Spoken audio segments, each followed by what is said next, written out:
There we are, yeah. If you want to take your seats.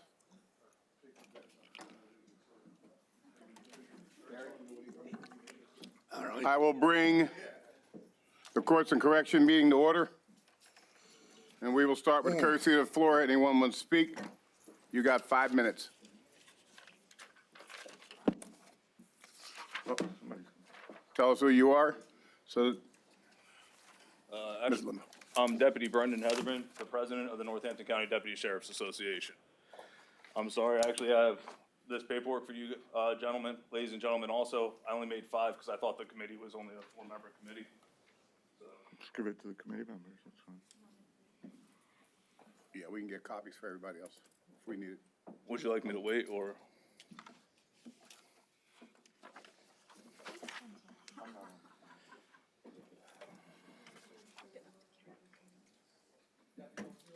Heatherman, it's Hetheherman.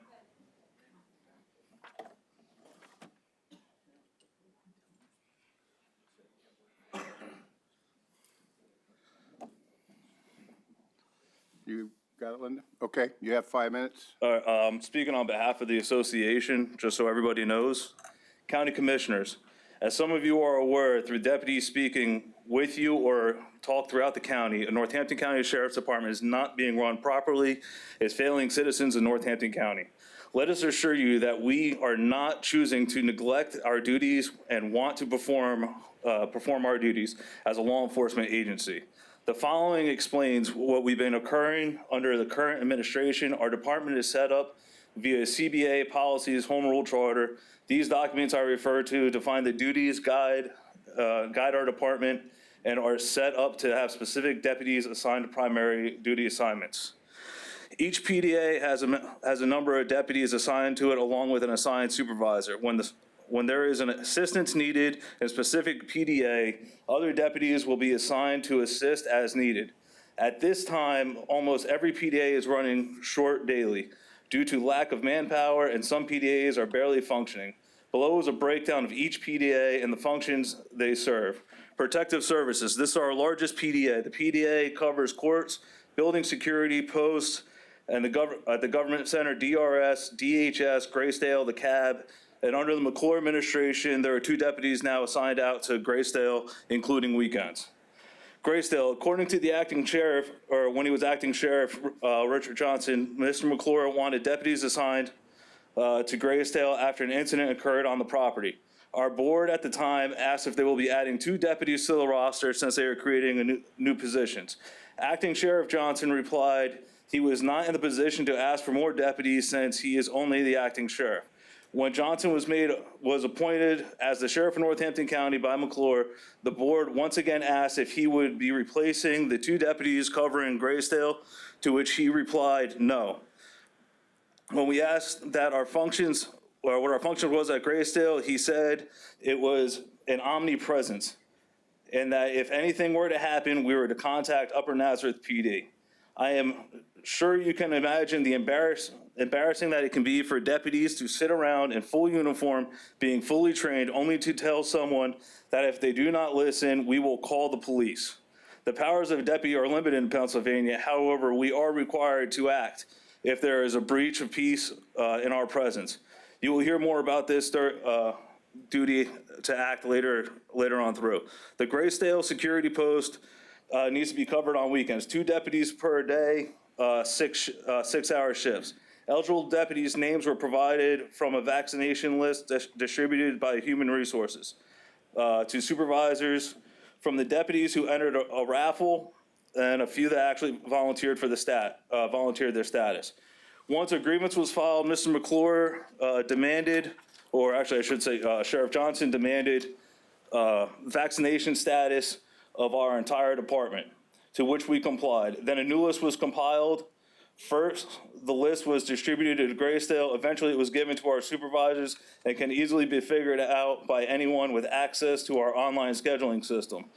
Since this post was created, the union board has been asking for a written procedure and policy on what is expected of deputies while they're out there. To this day, no policy or procedure has been established.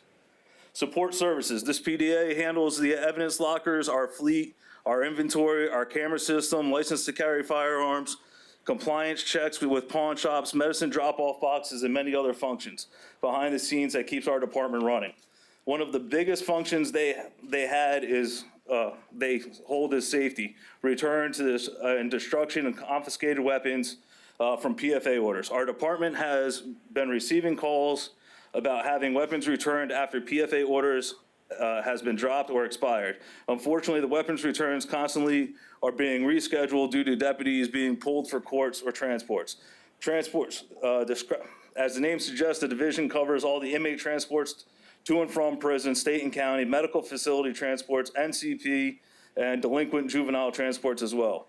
If there is a dependent juvenile that is being transported by a caseworker, we are sometimes tasked with escorting the caseworker and the juvenile. The role of the deputy during the transport is to observe. If the child runs off, we are not to engage. If the child becomes violent, we are to assist the caseworkers. The transport division ran with only 1 deputy for around a year until the sheriff decided to fill it in January of this year. Before you go any further, you got a minute, but you've got several pages you're trying to read. You're only limited to 5 minutes per person. Anybody else want to come up and continue? I'd like to give my time and defer to Deputy Heatherman that he can continue to read the patent instead of You got to come up and give us your name, please, sir, so they know you're giving your time. David Kravitz, Deputy Sheriff. Kravatz. Thank you. Herb Grainer, Deputy Sheriff. I'm going to give my time to Heatherman. Michael or Julie, I'd like to do the same if I could, please. Danny Gonzalez, Deputy Sheriff. I'd like to give my time to Heatherman. Carlos Torres, I'd like to give my time to Deputy Heatherman as well. Deputy Lori Neff, I'd like to give my time to Deputy Heatherman as well. Okay, we'll let him finish. I could have all of you at one point. Finish it. Am I within my rights, Solicitor? Call the chair, correct? Chair. Continue. All right. Criminal warrant unit. The PDA is tasked with serving bench warrants signed by our judges and validating warrants for the state police every month. There were 4 deputies assigned to this PDA. However, due to promotions, this PDA ran short for nearly 3 years. The department has a long-standing relationship with the United States Marshals, and the deputies assigned to the PDA were also sworn in as the U.S. Marshals Violent Fugitive Task Force. Sheriff Johnson began to sever the ties with the task force a few years ago, which he as sheriff has every right to do. However, severing the ties for this task force was damaging to the service of our warrants. When the unit received a warrant for a violent felon, the deputies would work up the case, submit it to the marshals.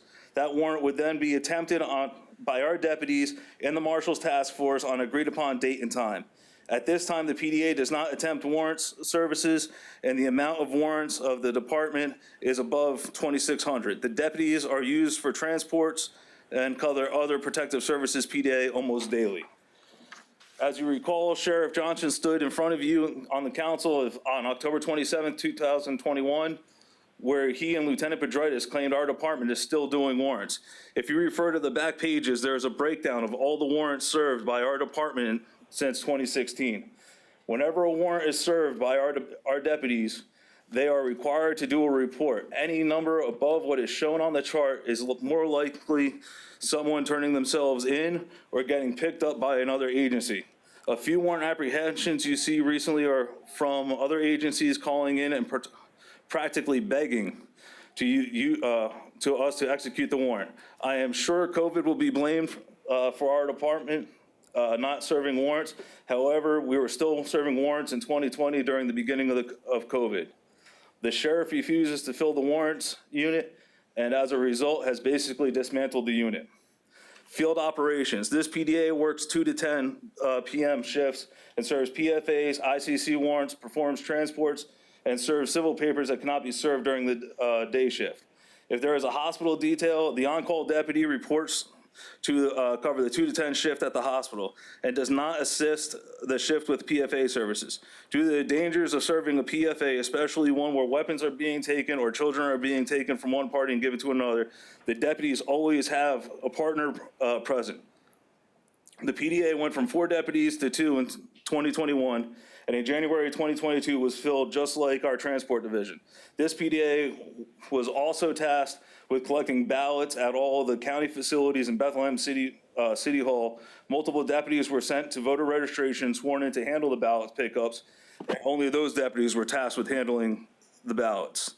Civil. The civil PDA covers civil services, evictions, postings, property levies, and more.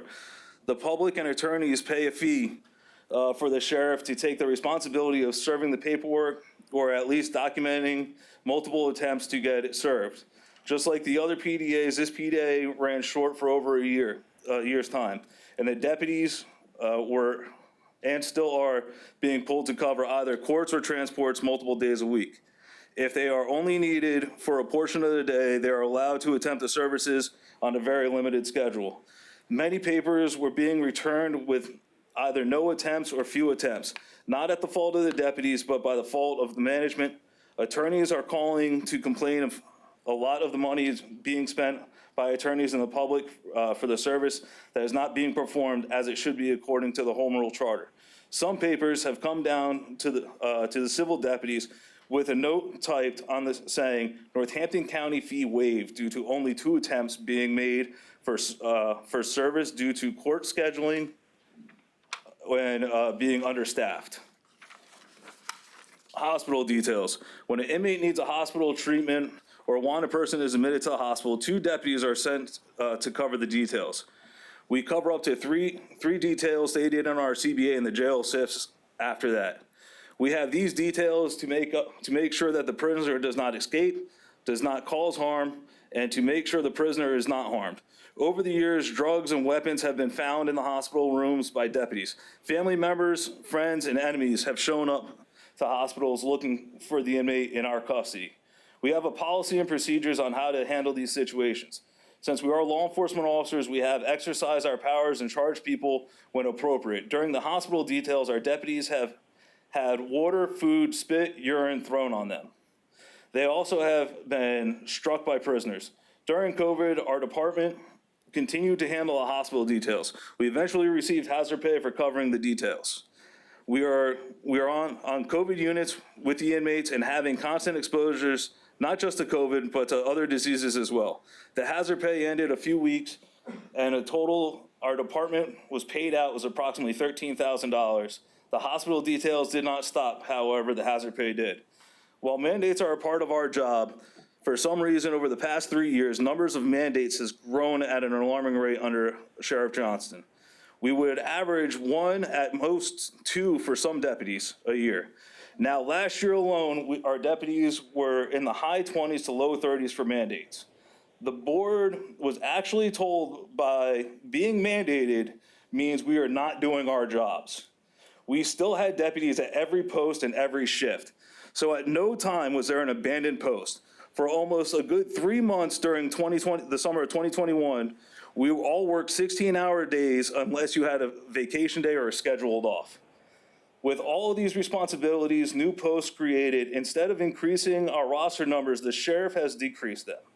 The sheriff has requested to dissolve deputies' positions to create room in the department budget for more clerks. While clerks might be needed, we need more deputies to have the department run properly. Our bargaining unit is the Northampton County Deputy Sheriff's Association. The association has filed multiple grievances since Sheriff Johnson has been appointed. Negotiations for the CBA are mostly bullying sessions consisting of take it or leave it threats. Most disturbing thing our union is witnessing is the sheriff and the administration targeting union representatives with career-damaging write-ups. One example I will give you is a former vice president was accused in January of 2020 for not being truthful during an investigation. The investigation was about a picture being taken in September of 2019 and distributed to Bernie O'Hare's for his blog. The vice president represented deputies throughout the internal affairs investigation and eventually was questioned himself on 2 separate occasions about his involvement, to which he truthfully answered all questions. Months went by and this write-up hanging over the vice president's head, causing the VP undue stress due to not knowing the outcome of potentially career-ending accusations. Finally, a hearing was held in front of Liz Kelly where the vice president was found not guilty and the entire write-up was dismissed and ordered to removed from his file. The issue with a write-up upon that nature, especially unfounded with no evidence, is that the vice president's reputation was damaged and it interfered with the union's business. When Sheriff Johnson was a lieutenant, he was ordered by HR Director Pat Siminkowski to stop interfering with union business, and the union has a file supporting these documents. During the investigation into the picture, a now retired lieutenant and a current lieutenant pulled the deputy off to the side and started questioning her without union representation. The lieutenants told the deputy multiple times that she would not need union representation because nothing was going to come of them talking to her, but told her not to mention any of the questioning to anybody else. The deputy was interviewed again a week later with the same questions from a previous interview. The lieutenant acted as if it was the first time the questions were being answered, but the deputy with her union rep made it known that the questions were the same as when she was not provided a union rep. The deputy answered these questions again, and a UOP was filed on the deputy's behalf for not being provided union representation during an internal affairs investigation. The administration most recently placed me under investigation the day after I talked with Mr. Myers about an incident that happened a week prior. The investigation has led me to being charged with conduct unbecoming, conduct detrimental to the department, and not wearing a mask. All of these came after an incident after work hours while I was not in uniform on county property wearing a political t-shirt that did not represent the current administration. Another example in this union, is when the previous union board met with Mr. McClure about weapons coming to the government center.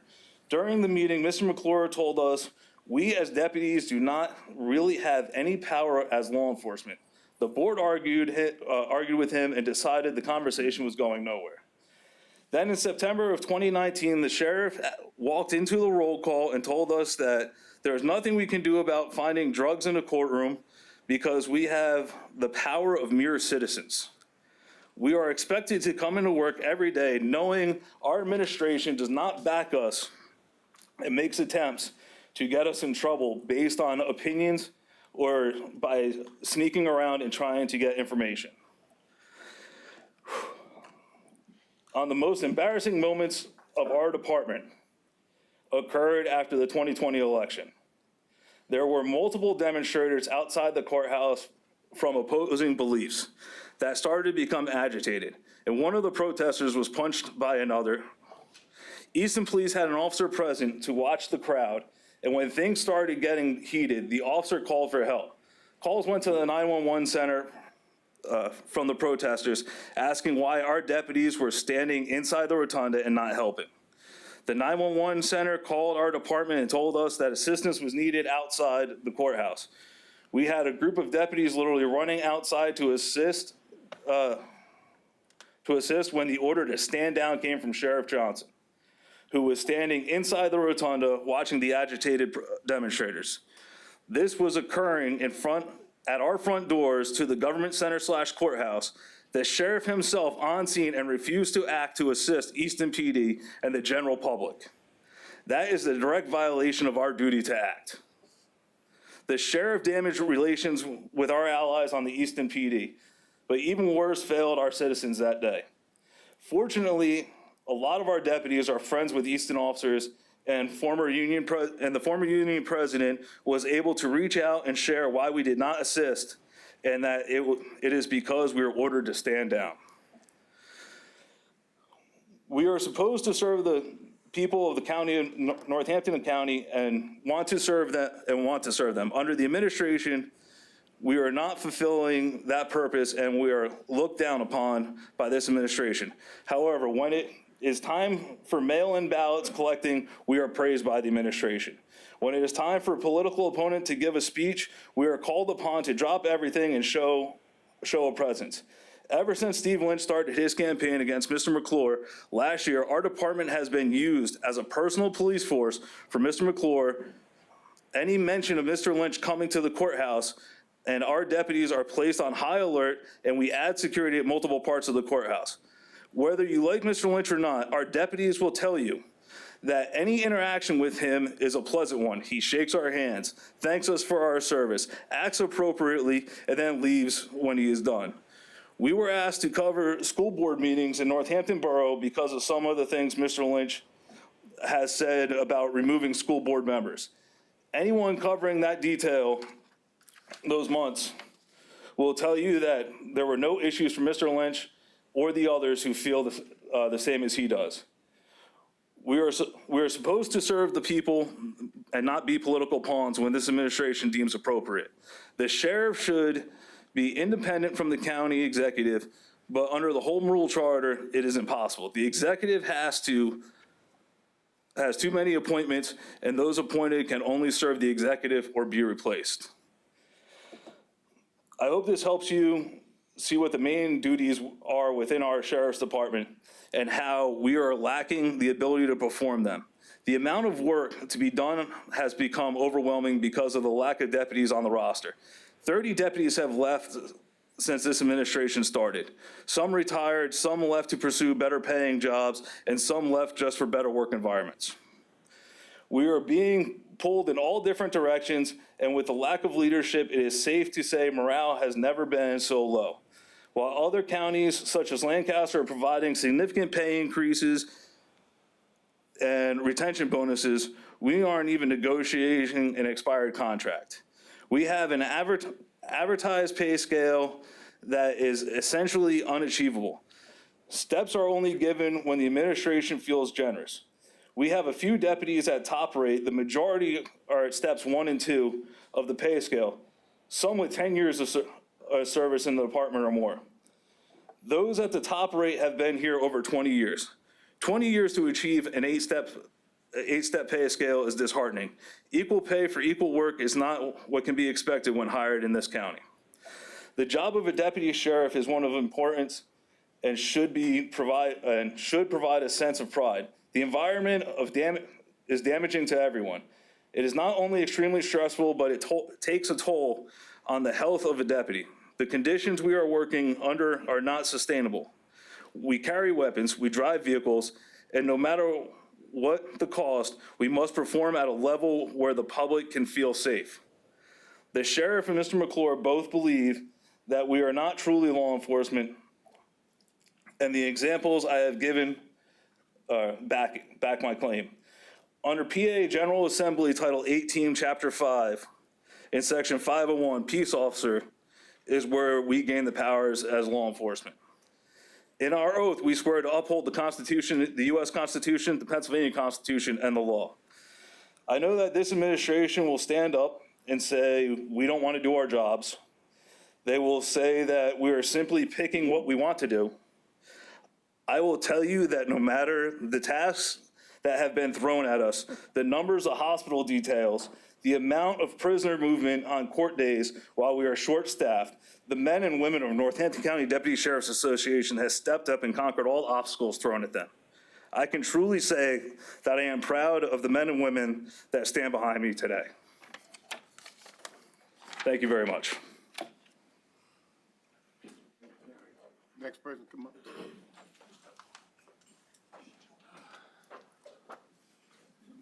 Good evening. My name is Michael. Last name is Moan. I'm a retired deputy sheriff. I spent 30 years in this county, 29 years in this county, serving the public and the county. I was also the president of the statewide Deputy Sheriff Association, which represented over 3,500 deputy sheriffs. I'm here because I've heard a lot what's going on, but I can attest to with my own eyes. I've worked for 5 sheriffs, a few acting sheriffs, but primarily 5 sheriffs.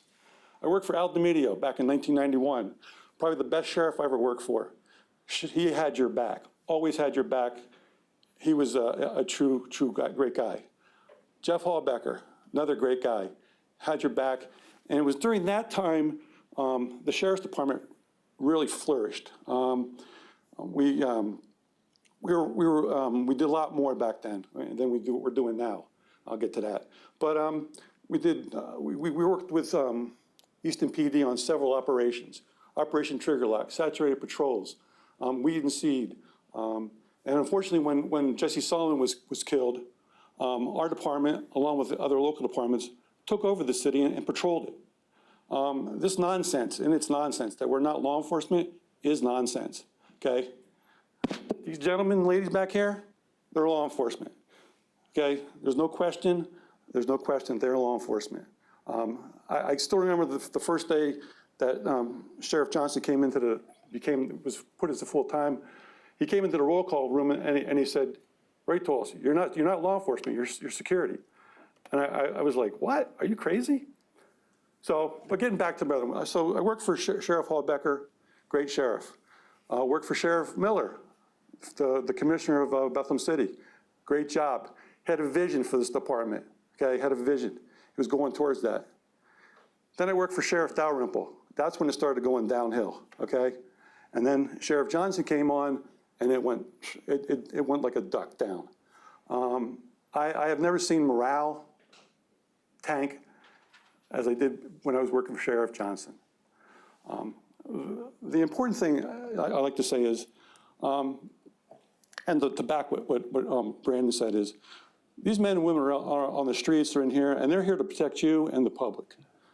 If they, for one moment, don't act, that could be a problem, okay? They have to make split-second decisions, and if they don't have the backing of their administration, they're not going to act. And then something's going to happen, and someone's going to get hurt or killed, and that can't be. My remedy, I was here when I retired, and I don't know, everyone kind of laughed at me, but the remedy to this is like every other 66 county does in this Commonwealth. There's 67 counties. We're the only county that appoints its sheriff, okay? You can't do that, okay? You have to have an elected sheriff. The sheriff needs to be separate from the county executive. You can't be taking his orders from the county executive. The sheriff needs to represent everyone in this county, just not the county executive, okay? So you need to change, or you need to find a way that you can have an elected sheriff so that he or she can run the office the way it's supposed to be ran. I mean, when I was on the board, when I was the president of the association, we worked on legislation. We got legislation passed to ensure that when a person became the sheriff, they had to go through some hoops. And one of the big ones is that prior to that, anyone could be elected sheriff. You know, you could be a sheriff. So the Pennsylvania Sheriff's Board Association, the Deputy Sheriff Association, and a couple other PCCD, through tireless meetings out of Penn State, I actually have a copy of the order. It was a passed legislation that once a sheriff gets elected, he or she gets elected, they need to have the same qualifications, and they need to go through. They used to have the same courses that the sheriffs have. They have to go through the six-month academy. They just can't, just become the sheriff. Or they need to have Act 120, and they go through the 2-week waiver. So you're not going to get the plumber or becoming the sheriff. But that's the remedy. And it needs to be fixed where the sheriff is the person in charge of the sheriff's department. So hopefully things will get changed. Again, I hate to see the department the way it is. I gave my blood, sweat, and tears for 30 years, and it's going down really bad. I mean, it tells you when 30 people are leaving an department, I mean, I can give you my testament. I did a lot of civil. For 17 years, I had a civil sector. I spent most of my time in court and doing prison work, okay? We're doing medical transports. And then I used to get questioned why my work's not getting done. And it's because I'm spending 35 and a half hours in court, okay? So if you want to see your department the way it should be and the way it was, that'd be the first thing. Get an elected sheriff, or because all it is, it's a political pawn. You know, whoever the county executive is, his buddy becomes the sheriff. Okay. Okay. Thank you. Anybody else?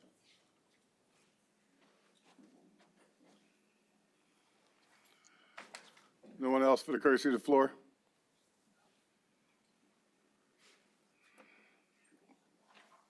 We will make sure that every council member gets a copy of what was handed out to us at some point, please. Okay. And we have other things to discuss, but this is not going away. We will get to it later on in this meeting because I have other things to do, okay? So we're going to move on now to the update from the Court Administrator and Juvenile Justice Center Communications Project. Mr. Green, is that you? I'm glad to see you stuck around to Yeah, I was about to get out the door. don't even think about it. See all these guys come in. They're usually protected us in court, and they come in. I said, whoa, something's going on here. So, Mr. Myers, you're talking about the audio-visual system, the security system down Aren't at you Juvenile putting Center? something in your hub? We put in our budget $300,000 That's what I'm talking about. for our security system at the Juvenile Center. The system down there is obsolete. It's very old. When I was the director down there from 2005 to 2014, I actually worked with Simplex Grinnell to put the system that's there now in there in 2009. So that system right now is 13 years old. It's outdated. The software is outdated. The cameras are outdated. And the locking mechanisms for the security detention center are getting worn down. We're having them repaired on a monthly basis. So we need to upgrade the whole system. So right now what we're doing is we need to put it out to bid, and we need to get some people to come in. So JCI, Simplex will be one, and I know there'll be some other vendors who want to come in and bid on it. But we may not be able to take the lowest bid all the time. We need to make sure they do good work. Because when we updated it, I added on existing because we needed to make sure Simplex Grinnell at the time, they were the premier providers that I liked, and I worked with them closely to put that system in there. And we need to get it updated now. So we need to get the latest and greatest and whatever's there, so we make sure we're protecting the employees and the juvenile residents that are residing there. So that's why I asked for the $300,000 to be put in that budget. So once we go through the phases, I will update you in the courts and corrections where we're at accordingly, and then we'll go from there. Is there any other questions on that? Anybody have a question? John Paul? If it's a public bid, are we able to go to the next lowest bidder, or how much room do we have for that? And what do we base that on? Like your request for proposal for whatever you're requesting, is it the specific, how specific are you that, the variance price is anything other than the product that you're asking for and the labor for the service? Because that's the only thing that makes me a little, nervous when you go through that process. Yeah, the process it's a lengthy process, but we need to make sure they have the same sort of equipment and same sort of security guidelines that we expect, because we got to make sure they are capable to put, for example, cameras in a certain area. Make sure they have security cameras in the areas where residents can be destructive. They have to be experienced and know what kind of cameras. And that would all be scoped out in the request. That's got to be scoped out in the proposal, absolutely. So we got to make sure. Other than, the price difference, what other factors are you looking at that would make you say, I don't want to take the lowest bidder, I want to look at this contractor? Quality of the And equipment. you're familiar with the competitors where you'd be able to say this is somebody that would? I'm very, very familiar with it. Okay. When we did the expansion down there in 2010, I was very involved in every aspect of that expansion that we did with the general contractor, and all the providers were there. I was there with them every day. And I worked with Simplex Grinnell very closely, that I know what should be installed there. Okay. So I'll be involved in that process, absolutely, Mr. Griffredo. Anything Mr. else? Solicitor, you have a statement? The phrase is lowest responsible bidder, whatever that means. It's not necessarily mandatory to be the lowest bidder. It would Right. be with the input that Mr. Green has given in examining the bids. Right. Anyone else? Madam President? Where are we in the process? Is the RFP out yet, or no? No, there's nothing out right now. We're just looking. I know Simplex is trying to put theirs together.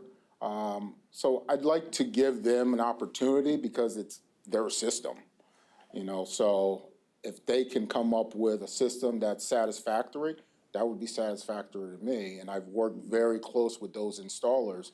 And those same installers that are there now, I've worked with them very closely. But you would be required to get at least 3 bids, correct? Yeah. Because of the scope of. Because of the scope of the work and the amount of the work. And how long do you anticipate it would take?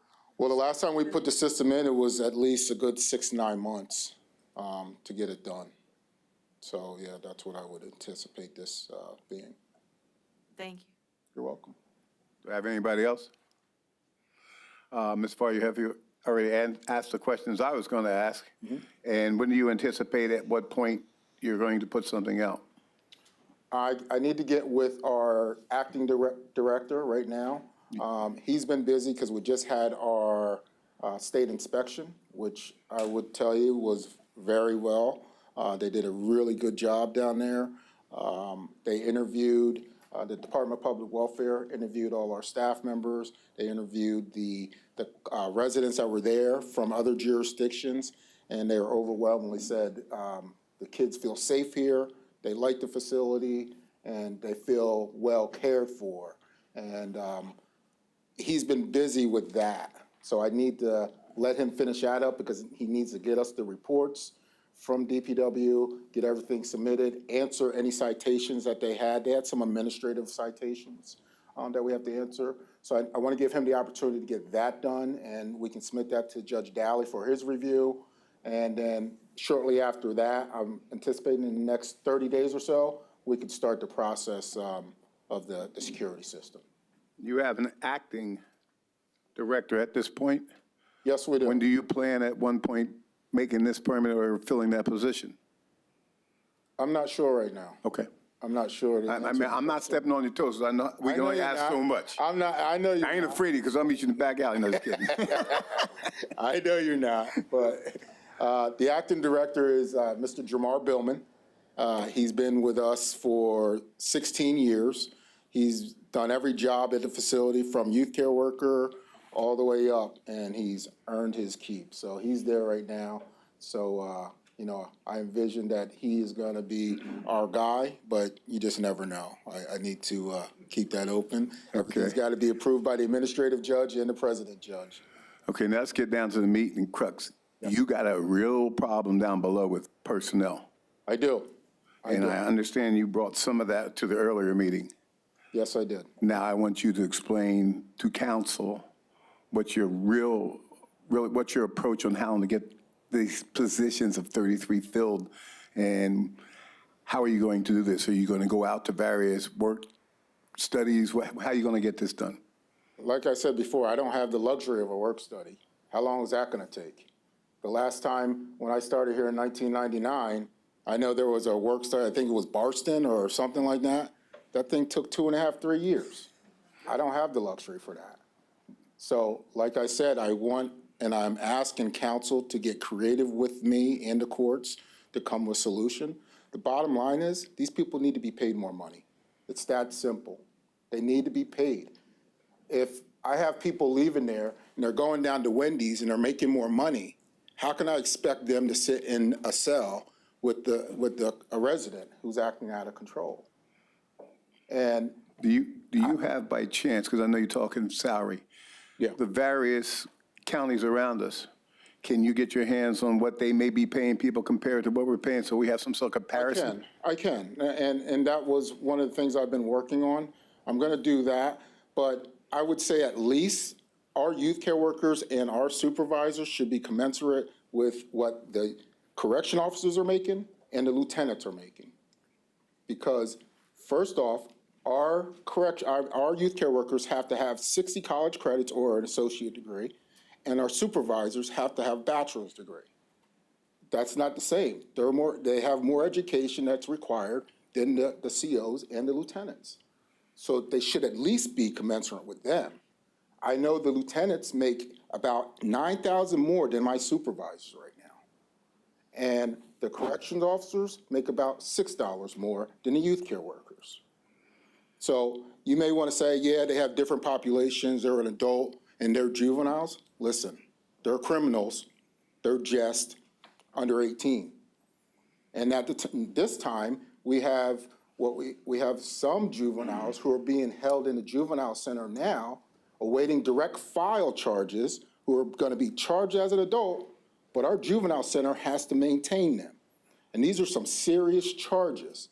And you know, Mr. DA and I, we've gone over, it's an interest of justice hearing that we have to have for these juveniles who are being charged as adults. So instead of having them in the adult system, we agreed, and both of our departments, we agreed to hold them in the juvenile center, and that's where they'll be, because the state wants that, but we feel it's more safe for them to be there in that center instead of going to the adult system, awaiting to see if they are going to be charged as an adult. So bottom line is, our youth care workers, they are unsung heroes. And if they're dealing with a child who's out of control and someone who's very aggressive, they have to use their communication skills. They can't just do what the prison does and say, hey, I'm putting you in the hole and lock the door, and that's it. They have to sit there per regulations. They have to process with them. They have to de-escalate them. They have to talk to them, and they got to make sure they're safe and that resident's safe. So they have to use their communication skills. They have to use their education. They have to use their penmanship to make sure we have good, accurate record of everything they do. Because if they don't, we can get a license citation from the DPW and we can lose our license, or they could be found for child abuse, and that's their career. There's some sheriff deputies here who worked for me at the juvenile center. They'll attest to this. I'll tell you right now, Charlie Torres worked for me down there for 7 years when I was the director. He can attest to what the youth care workers do down there. Okay, and I know he's shaking his head back there right now. So he can attest because he knows, and he knows the type of ship I ran down there, what I expected out of those youth care workers. I expect excellence. I expect professionalism. I expect you to do your job. So I think they should be rewarded because they are good people we have down there, and we're going to lose more of them. I only have, like I said, 24 out of the 57. And if we lose them, and if we lose four or five more, we're going to be in real trouble. We're going to be in real trouble because we're not going to be able to keep that facility open. And then we're doing a real disservice where our people here who are running their campaigns on protecting the vulnerable people, children and adults, there are children down there. Because we always forget the juvenile center when we talk about 24/7. We always talk about the prison in Gracedale. We forget about the juvenile center. So I need council to really work with me here. And we need to get these salaries raised. So if we can't do it here, I need to look at what the court's authority is to raise these salaries. And we're going to do it one way or the other. You have a few questions. I'm going to start with Mr. Heckman was first, and I'll go to Ms. Yes, Or Mr. you have to after that, and work over to you, John Paul. Just two, and the first one is, you mentioned pay, and that's come up all from many, many areas, and I'm wondering because you've been around a while now. Yes, sir. Our pay situation, the scale is, sometimes can get a little unwieldy, and I'm thinking that maybe we've got to have to seriously start looking at scale compression. Yes. Where you're not waiting forever, and that's just a thought I've had over the many years, that it seems that we always seem to come back to that. The other thing I wanted, but the thing I wanted to ask you, as long as you're here, Jermaine. Yes, sir. You're right about the juvenile justice system. I know you and I have had I've had conversations with your predecessors. It does sometimes get lost in the shuffle.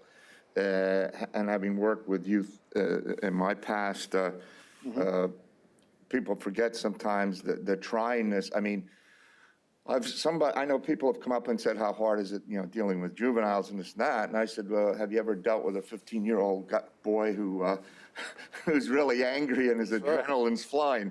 You may have difficulty figuring out if he's 15 or 30. I mean, just because someone's a juvenile, having to work with the individual. Now, you deal with them, you're right, you're talking about people who aren't at their full maturity level yet, which also is a challenge because their impulse controls sometimes have a lot of issues. But I would think, and that now, and I'm just generalizing here, you must be getting a lot more violent juveniles coming into the center. I mean, the violence level out there seems to, the idea of, oh, I'm going to meet you in the alley and we're going to have it out, has been replaced with I'm gonna drive by, I'm gonna take a shot at you or something. Absolutely. So I mean, things have changed. Yes. So over there, one, you have the safety of the individuals, and you have to segregate in the sense of a violent youth with somebody who, let's say, ran away, and while he ran away, he did something. Right. So, I guess you have a very big challenge over there. We have a myriad of different populations there. Yes, and the other thing is, you have your employees. Correct. Who needs, I would say, substantial training, and some of the things you just said, because it's communication, it's a lot of things, but also be prepared if those things don't work out. Correct. And things go south. So I just wanted to ask you, I mean, you've made the case, but I guess then you would agree that the nature of what you do, while you do the same thing you did 20 years ago, 30 years ago, has changed over those years because, I guess, what I say, the level of intensity. Correct. Of the person, the residents that are coming into juvenile hall. Yes, absolutely. And as such, the individuals you need, I mean, the training and the requirements put on them I would think has substantially increased as well. Right, and you alluded to the male. We have females over there too that we're watching. We have that population. And I'm going to tell you, Madam President, Ms. Zirinsky will probably tell me. The population is very tough. Yes, female adolescent unit, it's very tough, and Charlie's back there again shaking his head. I'm guaranteeing you. So I'm telling you, that population is very tough. I'm going to get in trouble, but when I was working at a particular facility, and there was something going on, I always rather dealt with the males, because when the females got at it, I didn't know what to do.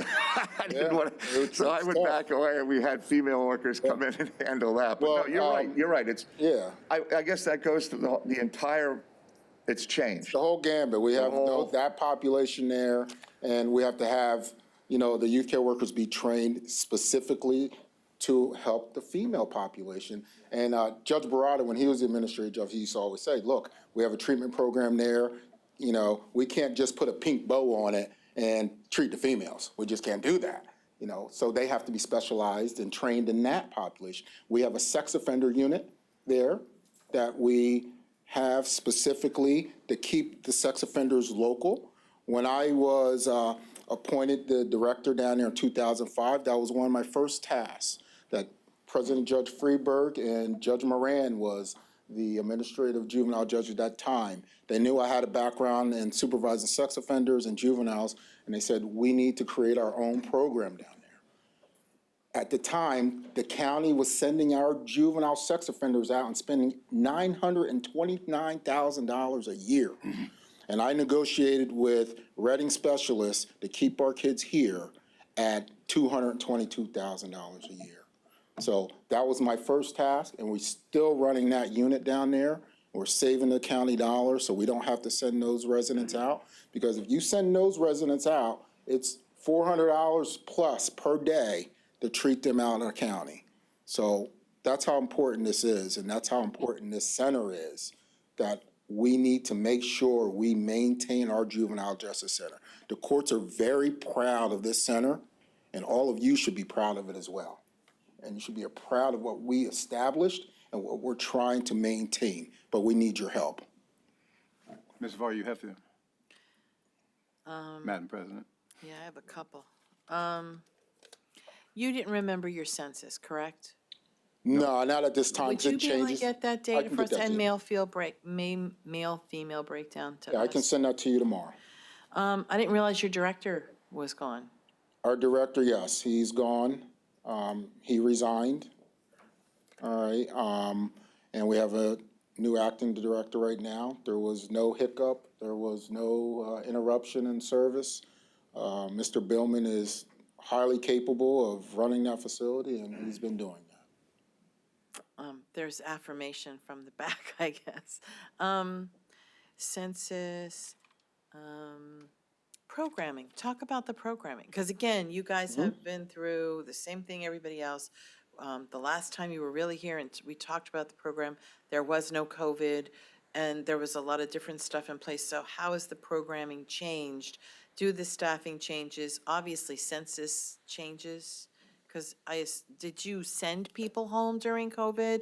Did you shut down? No, we actually, admissions? we had to shut down. We shut down administratively. Our medical director, Dr. Albert DeFranco, he did an order with Judge Barada. We had no visitors going in.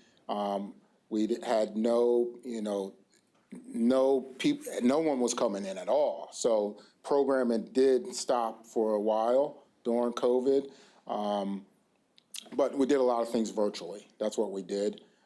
That's how we made up for it. And then the visits with the parents, we just upped the visits twofold to make sure they still had contact with their children throughout the COVID period. Programming, we have the 36 beds that are maximum detention. They're for short term. They could be there from any day, 1 day to 6 months, depending on disposition of their delinquency charges. And then in our treatment program, we have the adolescent boys program. We have an adolescent girls program. We have the sex offender program that I was telling you about. And all those programs are on our treatment side. So it's very fluid. We could have detention kids, and they could have a dispositional delinquency, and then they can come into our treatment center. And that's what we can do. So where I was telling you about the out-of-county revenue is we had that primarily in detention, but I also started talking to people outside of our jurisdiction who wanted our treatment services, and I started offering that. And before, our shortage, we were offering treatment to a lot of out-of-county. We have a kid from Wayne County who's been with us for 2.5 years, receiving treatment. He strangled his grandmother at a nursing home, and he killed her. And we said, look, we will take this case. We will take it to make sure he's close to the rest of his family and the Wayne County Court. And we've had him for 2.5 years, and we've treated him. So we've had him since he was, I think he was 11, so right now he's about to be 14. I just got an update on him, that's why I'm bringing him up, that our center, when it was thriving, we would take those cases because we are so confident, we know what's out there, and we feel we are the best. So let's treat them locally in close proximity to their family. And that was the premise of the Juvenile Center and the vision that Judge Moran had. That's why he wanted to treat the children here, because they have to come back. These kids are going to come back, and they're going to be, serving you food at TGIF. They're going to be pumping your gas. They're going to come into our community. So Why not treat them here so we have control of that treatment process? Because, Madam President, you know, there's a lot of providers out there, but they provide crap. And then they come back to us, and we got to pick up those pieces after we sent them out. So I like controlling the narrative. That's my philosophy. If we can control that narrative, let's do it here in our jurisdiction, under our control. I have more questions. You're giving me Yes. narratives. I have a lot of I'm questions. sorry. But, I'm you gonna know, stop talking, because more I talk, you're gonna keep asking I questions. have more questions that are really No, go different. ahead. I'm sorry. But, you know, I started in the Easton Children's Home. Yes. And I was in the young adolescent boys unit. I didn't want to go anywhere near those girls. And then I was blessed with a daughter, so, you know, the joke is on me. There you go. But it is, it's such a far, far cry from Yes. what those kids were dealing, and you're smiling because we know the same person. It's such a far cry from what those kids were doing there versus what they're into these Now, days. It's just exactly. different. Do we get kids from Philadelphia? Because the children's home used to be a We used to. big, We used to. Philly pipeline. And, yeah, if they're there and then they commit a delinquent act, then they would come over because they're in our jurisdiction. So, yeah, we haven't seen many lately. Now, when you're talking about staffing, shifting gears a little bit, the youth worker position, is that Yes. a union position or is That that is. a? That Right, is. So they have their own union? Yes, the youth care worker. Where are they in the contract process, or do they negotiate a contract? I think their contract is up the end of no, it just ended. I think they just negotiated that, if I'm not mistaken. I think it just ended December 31st of last year. That's what I think they did. We can ask the HR director. She's right behind you. I believe it is up at the end of this year. It's up at the I end of this year. can't hear Judy. her. I believe it's up at the end of this year, 2020. Can you get confirmation at some point? Let us know. She's telling us the end of this year. We'll get Is it confirmation. in? Okay, it's the end of this year. Okay. Any other questions, Ms. Valiato? So being that they are contract employees, you're suggesting that that whole thing be shifted? I mean, because again, I hear what you're saying, and I don't disagree with your premise, but they have a union, so. Yeah, they have a union, I understand that. So I'm asking that either this council and all branches of government, the executive branch, this branch and the courts come together and let's find a solution. I don't have the luxury of time to wait for the union, to wait for the county executive, to wait for anything else to happen, because this facility is going to crumble if we don't act. And what's the length of stay for these kids? Or does it, and It again, depends. like, is it sentence-based? Is it programmatically based? Is it a configuration of the two? It depends what portion if you're in detention, it could be one day. You come in, you could be detained by juvenile served and probation, they could be out, or they're waiting for their case to be disposed of, and they could be there for a couple months. I don't know. But in treatment, that's going to be program-based, based on behavior and treatment progress through the program. So that could be anywhere in the treatment program, anywhere from 3 months to 12 months. The sex offender program is going to be anywhere from 18 to 24 to 36 months. If I can say, Yes, Judge. unlike the adult. Come on up, Your Honor, sir, please. And Unlike please the- tell everybody who you are. I was going to ask him to join you, All right, my join him name's soon. Judge Daly, I'm the new administrative judge at Juvenile. And I was just going to say, unlike the adult system, there is no defined term Right. for a juvenile. It's all based upon treatment.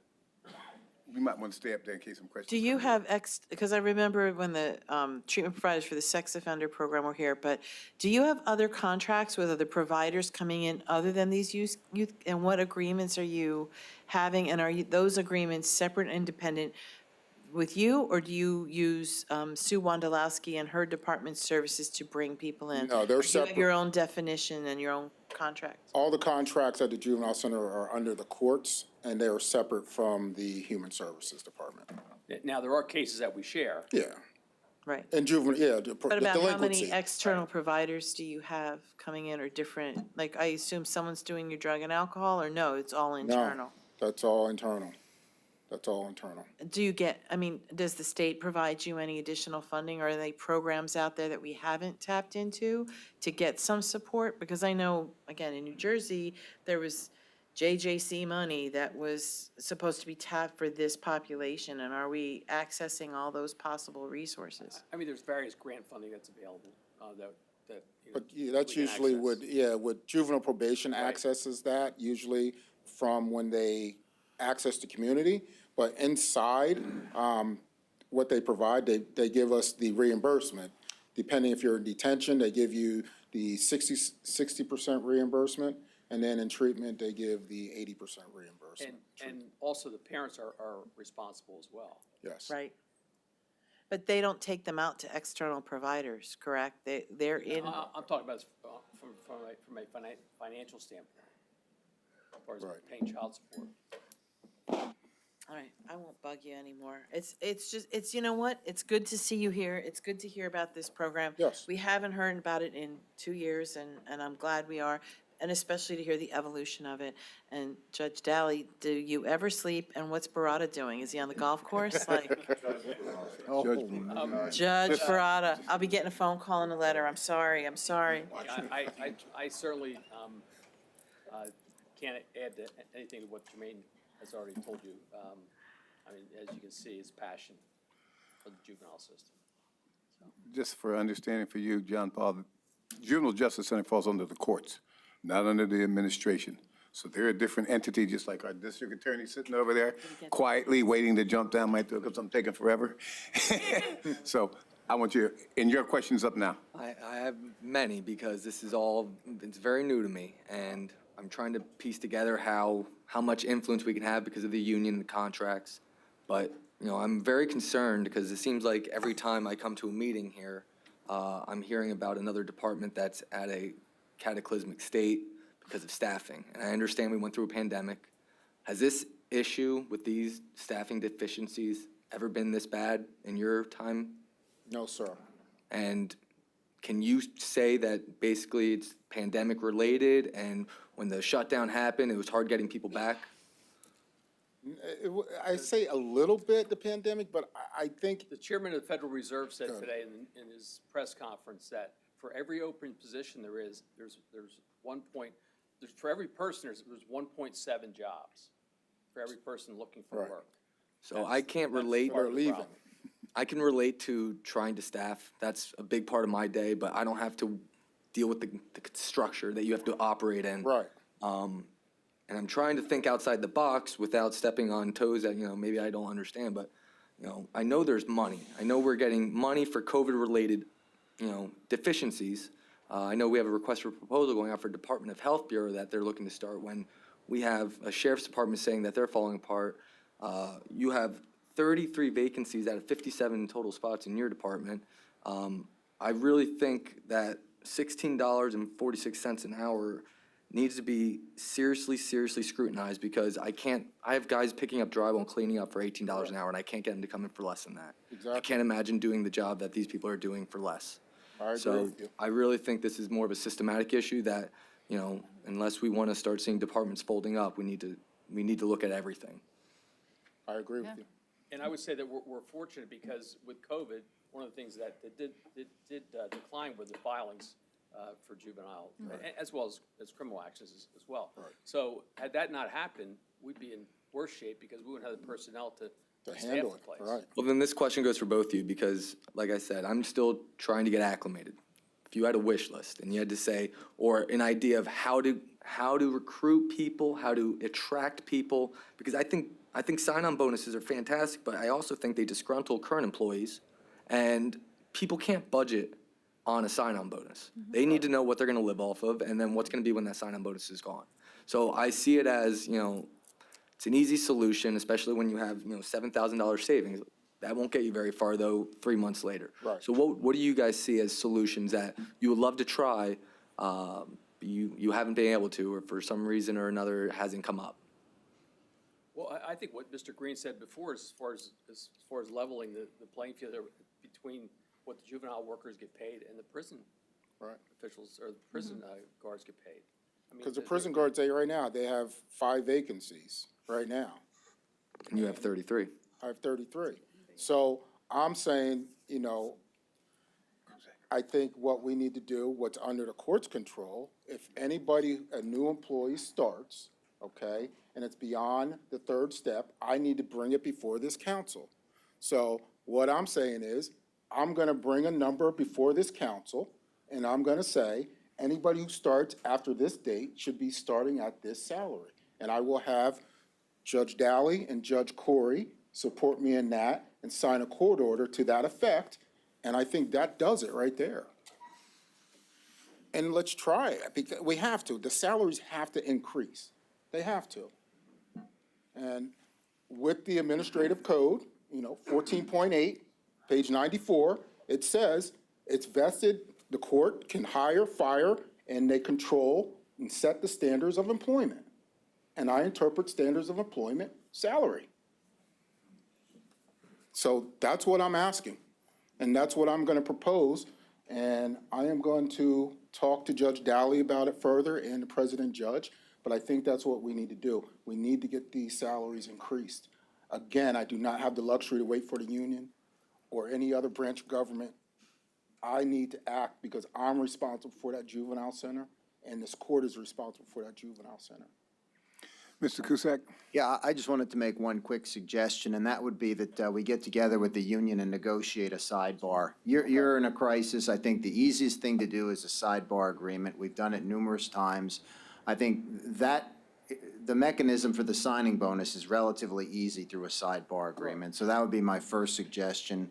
I think bringing people on at a higher rate, I don't have any opposition to that. I don't think you'll get any opposition here.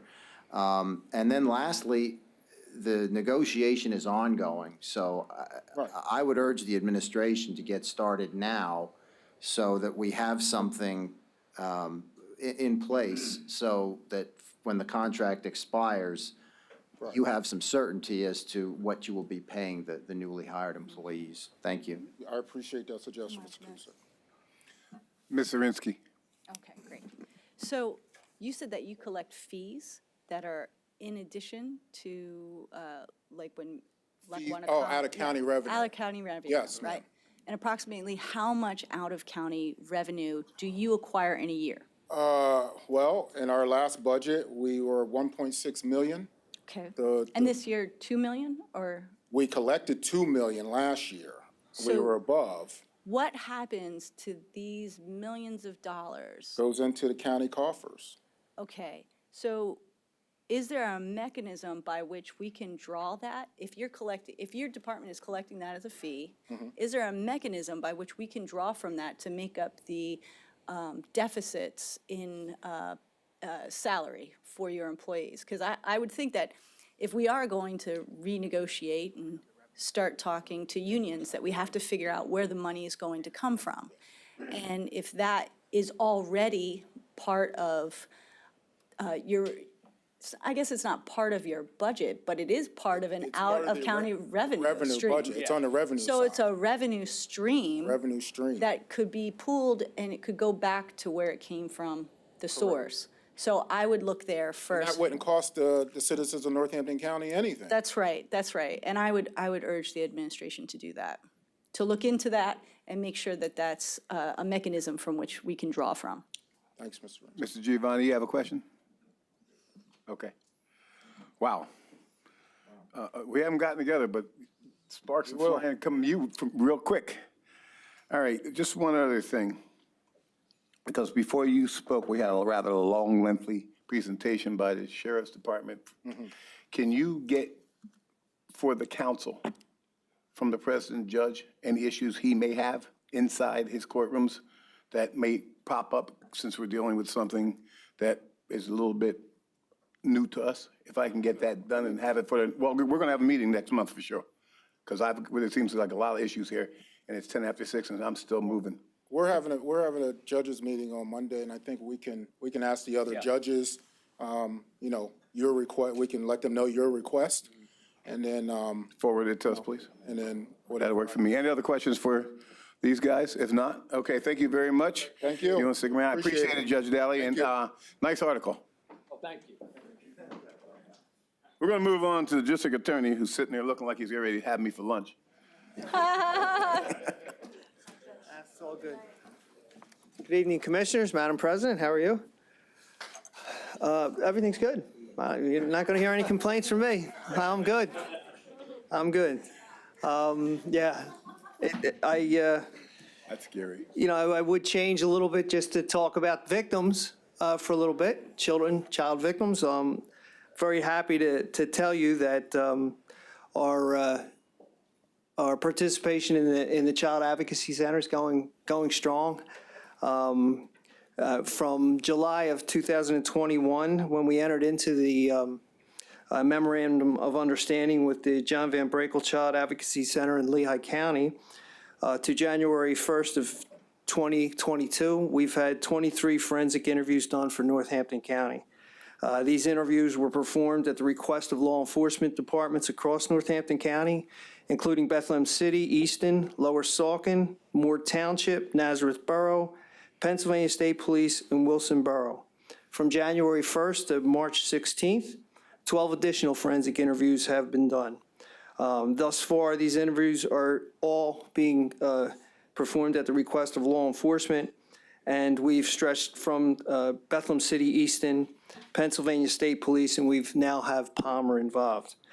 So that is 35 that we've done in less than a year.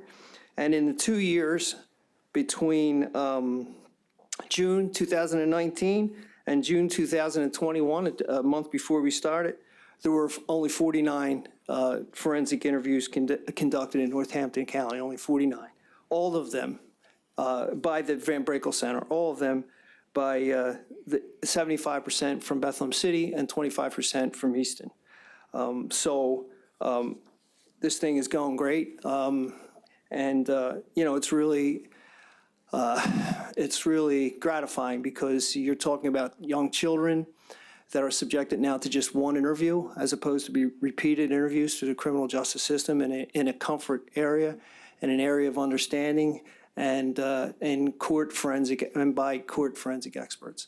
So I got nothing but good news right now. Your child advocacy thing, I know at one point we were back and forth with this between DHS and you. How much are you getting from them, if nothing, or have you taken over that entire program? No, I'm paying everything. This will be obviously a budgetary issue later on, but right now I'm able to take it from my domestic violence funds. But that won't be sustainable forever. I'm hoping to be able to continue it through this year. So right now it's 100% coming from me. Can I make a request that into our human resource, when we do that, DHS ask if there's money in their budget for this, and if there is, Mr. Chairman, can you find out about that? Sure, how much is it, the program, what's it run you a year? Well, we get billed by the interview. So I honestly, we haven't gotten a bill yet. Oh, okay. And it's kind of scaring me at this point because I haven't gotten a bill in spite of doing 35 of these things. But Yeah. I think we're going to be okay for this year at least. But when I get those, I'm keeping those figures. And when I get those figures, I will let you know. I will, Mr. Myers, when we have the Human Services Committee, I certainly put on, yeah, I know this had come up before, like you and them and who's paying and. That's all good. I'm paying. I entered it. I entered into the memorandum of understanding. I'd like to have our own child advocacy center here in Northampton. That's been something that's been very high on my list. Others it's not so high on, I guess, or for whatever reason. And, so I'll proceed on this until, look, the bottom line here, honestly, is just making sure these kids are comfortable in their interviews and making sure that we prosecute cases and that they're professionally done where needed. And that's being done. So for the time being, I'm okay. Yeah, Mr. Myers, I would say, when I was running Human Services, we'd have those interdivisional fights over who was going to pay for this program or that program. And at the end of the day, it had to be paid for, and we had to settle it. So, I welcome any discussion going forward to make sure the program's paid for. And honestly, Commissioner Heckman, who was going to pay was never an I issue. understand. Yeah. We want to make sure you have the money in your budget if you're the one that ends up paying for it. Yes. There are grants available, or there certainly were at a time when we were trying to get this done for the county. But I don't know the status of that right now because I can't get this done by myself. It needs there's a multidisciplinary faction to this, and it can't get done unless you have that. I strongly, well, you already said you're going to keep an eye on that budget. Make sure you bring that out, and that's part of your budget for next year, so we are well aware that you'll be fully funded for that program. Yeah, you'll be made. You'll have all the details you need. I'll make sure to have that. Yep. Questions from, okay. I always have questions. Not Wednesday, but so are they still doing their own, and are they still using Monroe County? Who's they? Human Services. 'Cause No, I guess like these cases, I have a question, like some come through you? Do some come through Children and Youth? Are you collaborative? How does the mechanism work to identify these cases? All of the forensic interviews that are done for criminal purposes are done through law enforcement. They're requested by law enforcement. And Children and Youth is a part of that. Children and Youth comes there. And again, it's in order to spare the child multiple interviews. Right. Now, Children and Youth, in addition, I believe, conducts children with medical examinations and stuff. That's not what I'm talking about. I'm talking about forensic interviews and strictly forensic interviews. And all of them now are being done through the Van Brakel Center in Lehigh County through our memorandum of understanding. I've coordinated all of the departments, and that's why from those 2 years that I mentioned, there was only 2 departments going, and they were all at the request of law enforcement. Now we're involving all the departments, and because they're coordinating through us and going to the one place. I guess, If I may. You want to come up, please, because speaking from the bleachers doesn't work for our system. No, I understand.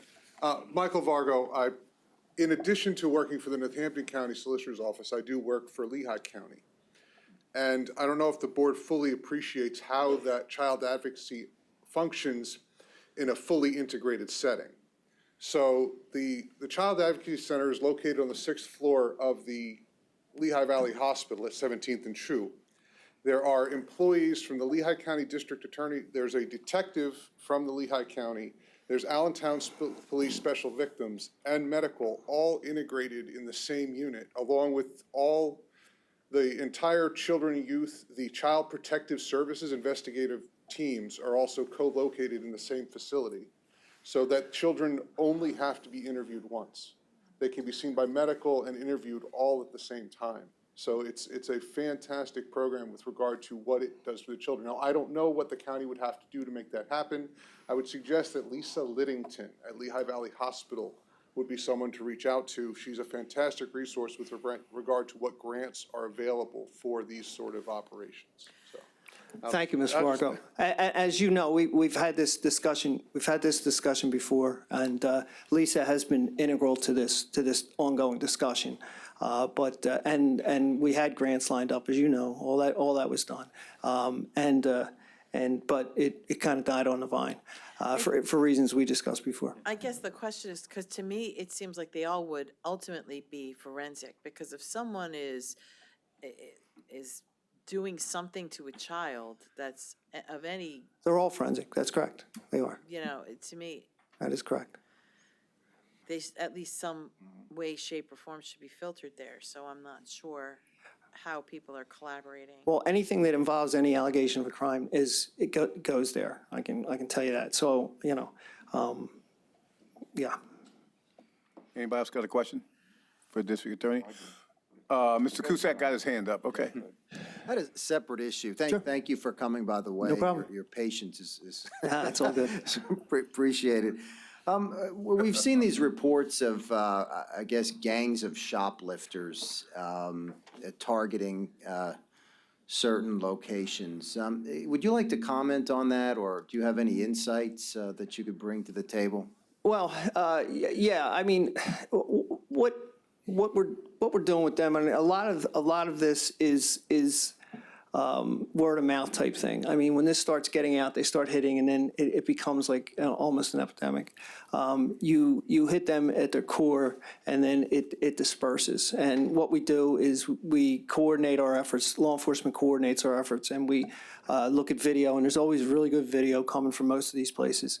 And we usually, what we do is we make arrests. And unfortunately, a lot of these arrests are low-level arrests because they're shoplifting and things of that nature. But what we ultimately do is we wind up chasing them across a border to the next county or something of that nature. We pinch a couple of them, and sometimes they're young, sometimes they bring juveniles in. So it can be taxing, and it's also it also requires man hours, which is also also can be really a pain.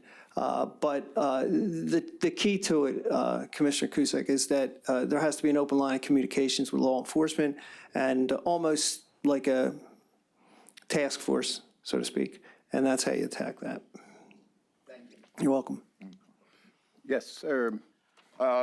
Thank you for coming again, Mr. You're welcome. It's good, I echo what was said earlier, whether it's court administration or the DA, it's good now and then for counsel to get an update directly from you folks. And I saw you on TV, unfortunately, with the situation we've had in our neighborhood, West Easton, and I've always looked at the county, we're a neighbor. We live in West Easton. Yes. We even brag, we have a pretty strong budget surplus at this point. And our revenues, actually, our real estate revenues are doing well right now. Now, I'm not, as my Pennsylvania Dutch roots would shake if I said, let's go spend all the money. But looking at it, we're going to get $30 million, apparently, in Rescue Act. And one thing I learned over the last 2 years is the so-called rules of using it are pretty loose at best. And people in counties have been using it for pretty much whatever they want. I'm listening to you about the program, and I'm listening about and watching and seeing what's happening in the neighborhood. And I know you joined the RIC to get combined, information, and hopefully that's helping. Yep. And Mr. Cusick mentioned something, but I guess what I mentioned to the court too, though, was with the juveniles.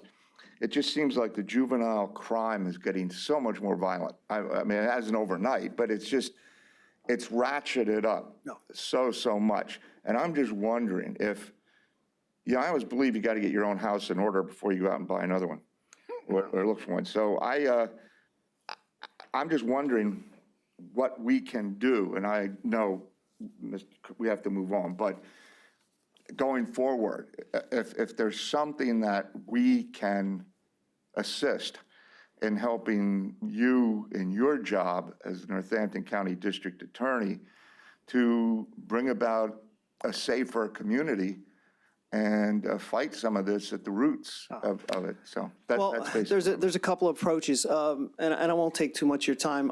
Number one is there has to be more outreach. The issue is guns. It's guns, it's gangs, and it's drugs. They're all related.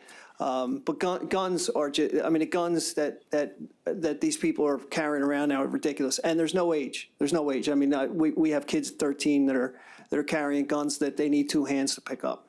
Sometimes I think they think it's a video game and that everybody's going to be fine the next day, and it's just not like that. But I'm in the process now of getting both a full-time drug task force, and this is something I'm going to be visiting with you later on, a full-time drug task force and a full-time violent crime task force that I think is absolutely necessary to attack this problem at its core with respect to the violence. Because I just will not stand idly by why guns are being shot and people are being killed in the middle of the day. I mean, this is not going to be a Philadelphia. I will die first before I let that happen. We're in a process now of organizing that, and I'll be in front of you to explain it and explain what we need as a result of that. So that's probably what we'll need to deal with the problem itself. But to deal with it not happening at all, there has to be education in the schools, there has to be outreach that way, and most importantly, they have to understand the grave nature of pointing a gun and shooting it, and they just don't get it. They don't get it, not at their ages. And when I say their ages, I mean anywhere from teenagers to late 20s. They're not getting it. They're not getting it. Yeah. Is that it? Okay. Anybody else got any questions for the district attorney? Mr. Solicitor, do you have something you want to look over? No? We're good? I will say that we do have 2 openings, and I'm keeping an entry-level position open for Mr. Spadoni if he wants to come back. You'll get step 1 and like it. Thank you, Mr. District Attorney. Mr. Castorci, it's your turn.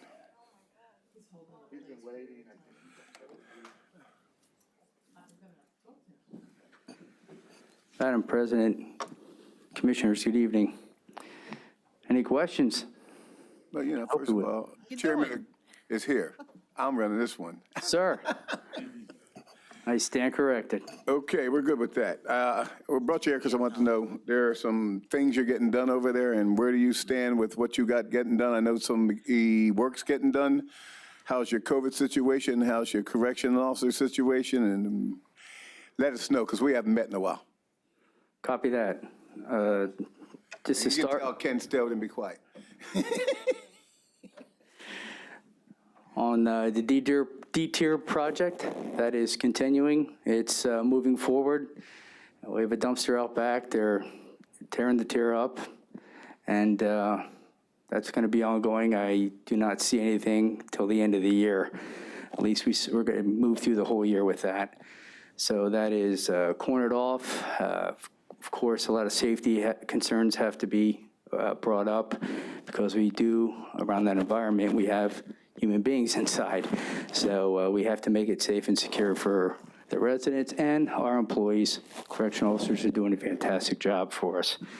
Speaking of correctional officers, I am 12 under at this time. 12 under? That's correct, sir. I have an academy of 7 that are going through the, 7 going through the academy at this time. For the, I'm sorry? So at least 5 you got filled. No, that's 12. That's not counting that 7. I apologize. That's 12 that I need besides the 7 that are going through the academy right now. I apologize for that confusion there. We're still masked at the institution. So we're still under the COVID protocols, no volunteers, no visitors. We just actually opened up the work release facility this week. So we're getting our extended furloughs back in, small groups at a time. And we're going to start the work release program again for the second time in 2 years. We're going to try to keep that at a minimum. Right now we have 0 COVID. I believe we're over 6 weeks now at 0, and that's with staff included and vendors. So again, we're looking to, at the end of the month, start, once work release is up and running, we're going to take a look at our numbers, see how the health is, make sure everybody's all right. Then we're going to look forward to possibly opening up some programs slowly. Okay, so it would be easier for us to pull back if necessary. Just to run some numbers for you. For the COVID, and anybody who walks in our intake area, I'm sure the sheriffs understand this, they test, they're either tested or if they're moving from another institution to ours, they're already pre-tested, or we test them once they come inside the intake. So far up to date throughout the whole institution, we had over 7,700 tests completed. This is for the inmates now, for the residents that are housed. Out of those tests, we had 434 positive tests, and of course, that means we had 434 recoveries. So we have 0. Our current population's at 586, and like I said, our extended furloughs are returning slowly. And again, work release is just opening up. This week is actually the first week we're opening up. Any questions? Go ahead, Mr. A question for you. I mean, because you still haven't had live visitors. You do the electronic. Oh, we have the tablets. Yeah. That's, But the question I had is, because it's been quite a while now, and you know, you have a tough population. How has it been for population management? I mean, have you had issues? Because these guys, you know, not only are they locked up, but now, you know, there's further restrictions, and we're running over into what, third year? So I'm wondering, have you had a lot of challenges with control? Population control? no different than we're on a normal basis. I think the thing that helped us out was the tablets, because we can provide the educational, we can provide their law library services on there, and we can provide different movies, whatever they pay for extras. They can actually, they have a text service that goes through there. So that has saved us with the connection with the outside. I'm big on the educational purposes and to getting information out to them. That's one of the best ways to do it, because then posting on a bulletin board. You can actually see it when they turn on their tablets. Yes, sir. Ms. Farley-Hefner? How many folks do you have in the work release program? Or when you say extended furlough, that means you're slowly returning them? Or? Correct. We had approximately, to start, we had 36 on extended furlough. Right now, we have 23, so they're slowly getting back. We just started. That doesn't count that the folks in the prison that make work release. So they're going, that's just that number that was out and that's returning. So this is all new. We're all actually going to, you know, backfill. We'll have the prison that goes on their work release program, and they will be over on the other side soon also. So are you going to ship them back to West Easton slowly, or? Once Lisa's. We're just starting to open, like I said, we're just opening up, and we have the work release facility, we have the females, and then we're going to, of course, we're going to look to open up West Easton as before. And my last question is, you know, you said you're going to slowly open to programs, meaning people bringing in programs from the outside. But do you still have the internal programs? Like, are they still doing the education program? Are they still doing Stepping Up? Are they still doing drug and alcohol programming? Or The programs has that that all were, been shut down? they've all been shut down except for educational, but the ones that are returning will be LEAP, linking employment activities and pre-release. The Pine Brook Family Answers, which is anger management classes, the parenting classes, and then we have a Road to Recovery. That's the MARS, Mid-Atlantic Recovery Services. That's with the Vivitrol, with the injection. So we're bringing all those programs back hopefully at the end of the month. We're going to keep an eye on our work release status. Thank you. Anybody else got any questions? Mr. Kusek? Yeah, one last quick one. You had mentioned education. GED and high school graduation, is that still available? Because we used to actually have a ceremony for the inmates that graduated. We have the program. We did away with the ceremony at this time. We don't have people involved coming in the institution at this time. Okay, but they can still They graduate. can still, that's correct. Yes, it is.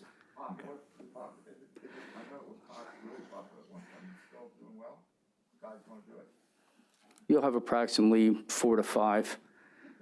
I mean, if they take advantage of it, that is correct, or court ordered for education. Any questions for anybody else? Okay, at this point, I'm going to make an executive decision that we won't talk about the forensic center, because that's going to be something that's, we can pick up next time for you, Mr. Dertinger, because I'm sure you'll be glad that you don't have to answer to us.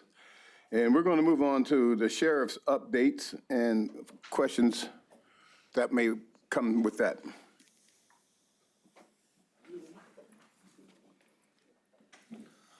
Good evening, Commissioners. I can't say I wasn't prepared. I didn't know what topics we were going to discuss. I heard Deputy Heatherman bring some issues, which I have concerns that they're covered by the collective bargaining agreement, and any speak of that could be an unfair labor practice. And I would respect not to have to answer questions that are going to put me in that predicament, or at least allow me the opportunity to excuse myself and get the solicitor that represents my department. I can tell you on the hiring, 30 deputies have left the sheriff's department since I became sheriff, and 2 lieutenants. We have hired 26 deputies to replace them. I've promoted 4 lieutenants, and I think 4 sergeants during my time period. 5 sergeants. We currently have 8 full-time positions. Working with the HR, and Sherry Crispin did a great job. She rounded up 83 candidates for our test. We now have 28 of them that are going to take the physical agility test next month, and that's for the 8 positions that we have open. We do have 3 part-time positions open. We had 3 full-timers that requested to go part-time, which helps us out, so we didn't lose any manpower. It's just that, you know, for their lifestyle, family life and anything else, that it worked better for them.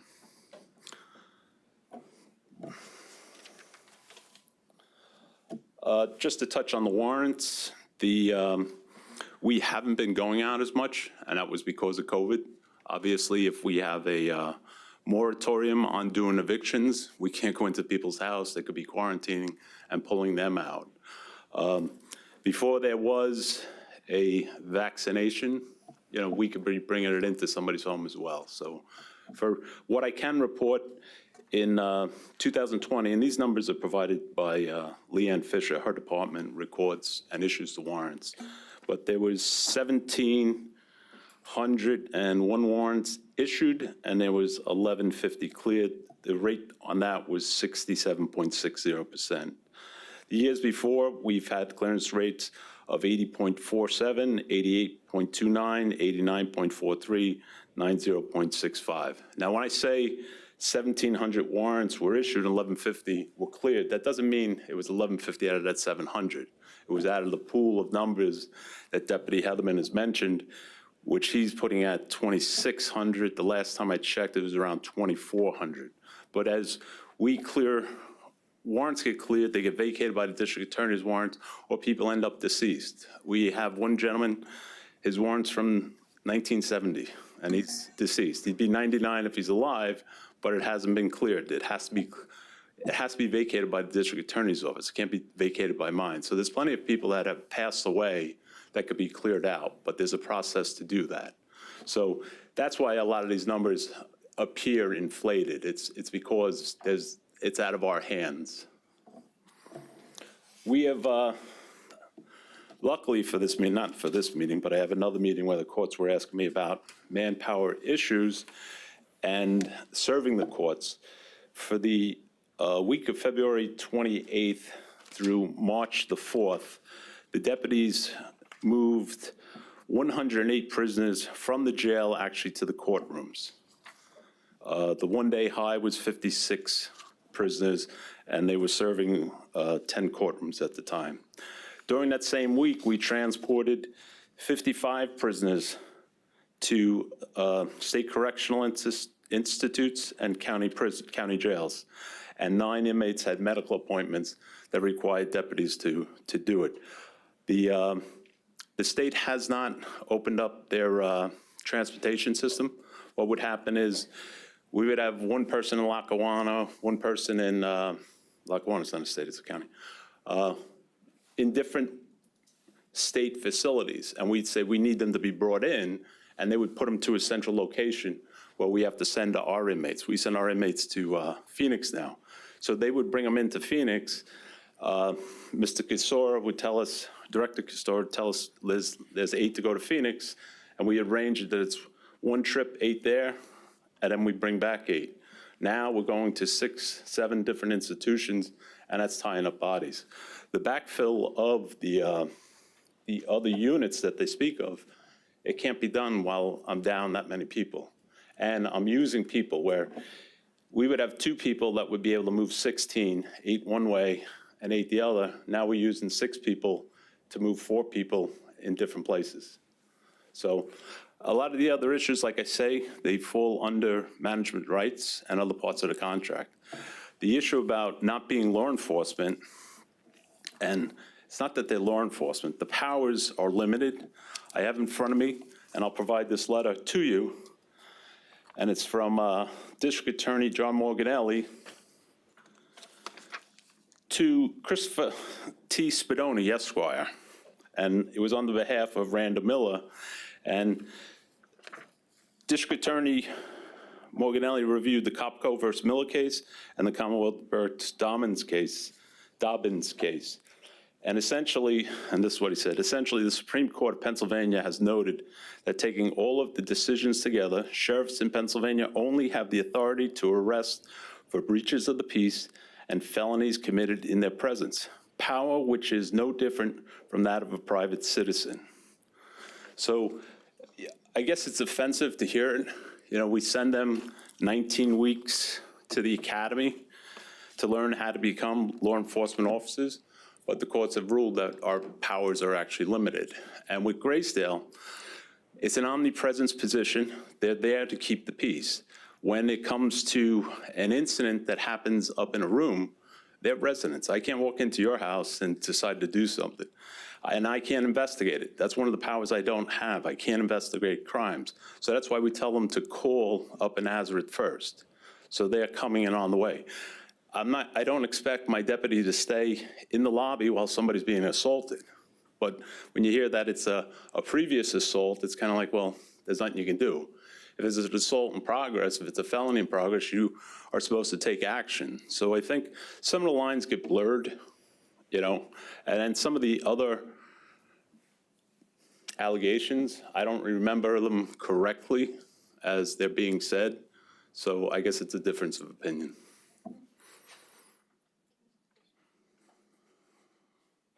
Mr. Renzi has a question. The letter from John Morganelli? Yes. What's the date on that? The original date is February 9, 2010, and First Assistant District Attorney Houck reissued it on March 13, 2018. And that was after one of our deputies had made an arrest and agreed to lessen the charges. And when the magistrate told me you have to get permission from a district attorney on that, district attorney said you didn't have the authority to make the arrest. So that's why it had to be. It's a liability thing. Right. So I guess I just wanted to get clarification of what the time period was when that letter was issued, when he was a judge or when he was DA? No, he was DA. So he was DA at the time.